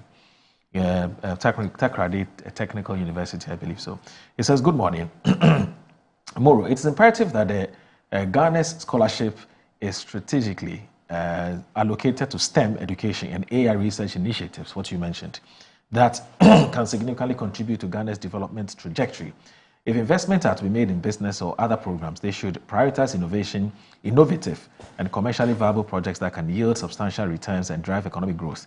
Greetings to Honorable Asafo J. Seeing him this morning painfully reminds me of the loss of Honorable N.S. Yakomi. We were all together here at TTU 2 weeks ago prior to his death 2 days later. May he so rest in eternal peace. Manche Bruce II, that's Professor Eric Bruce Amate Jr., Dean of Students Affairs, TTU. All right, in just a minute, any solidarity message to your people? Tomorrow is a big day. The new Patriotic Party, according to our article, is converging. Okay. All of us. When I say all of us, I am talking about the structure, all the regional executives of the 16 region. Okay. All the 17 constituency executive of the 276 constituencies, national officers, branch executives, and everybody that is captured under the Constitution. Okay.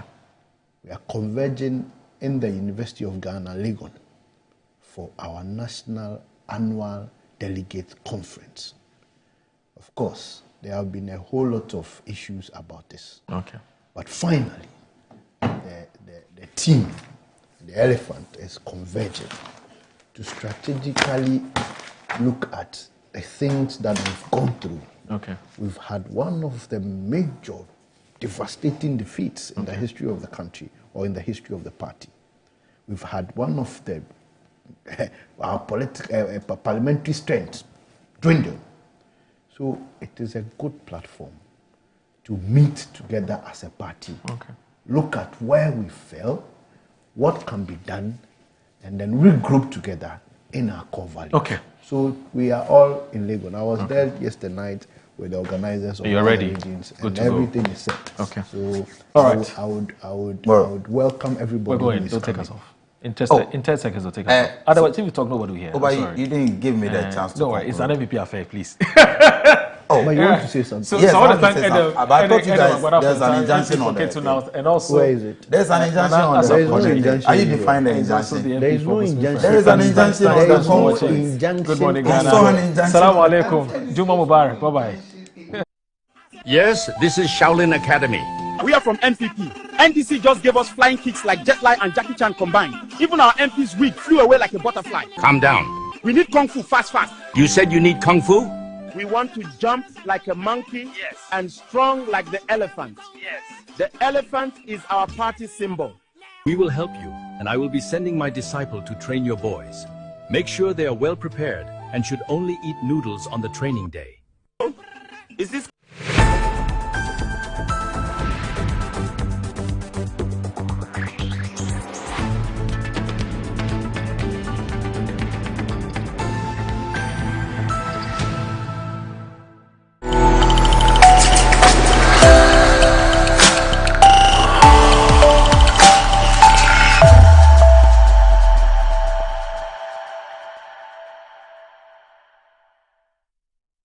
There come a time in all of our lives when your brilliance and your intelligence and skill is restricted and limited. And it is that day that you will realize the need of the supernatural and spirituality. This is the moment we must come together. Hear me. Enough is enough.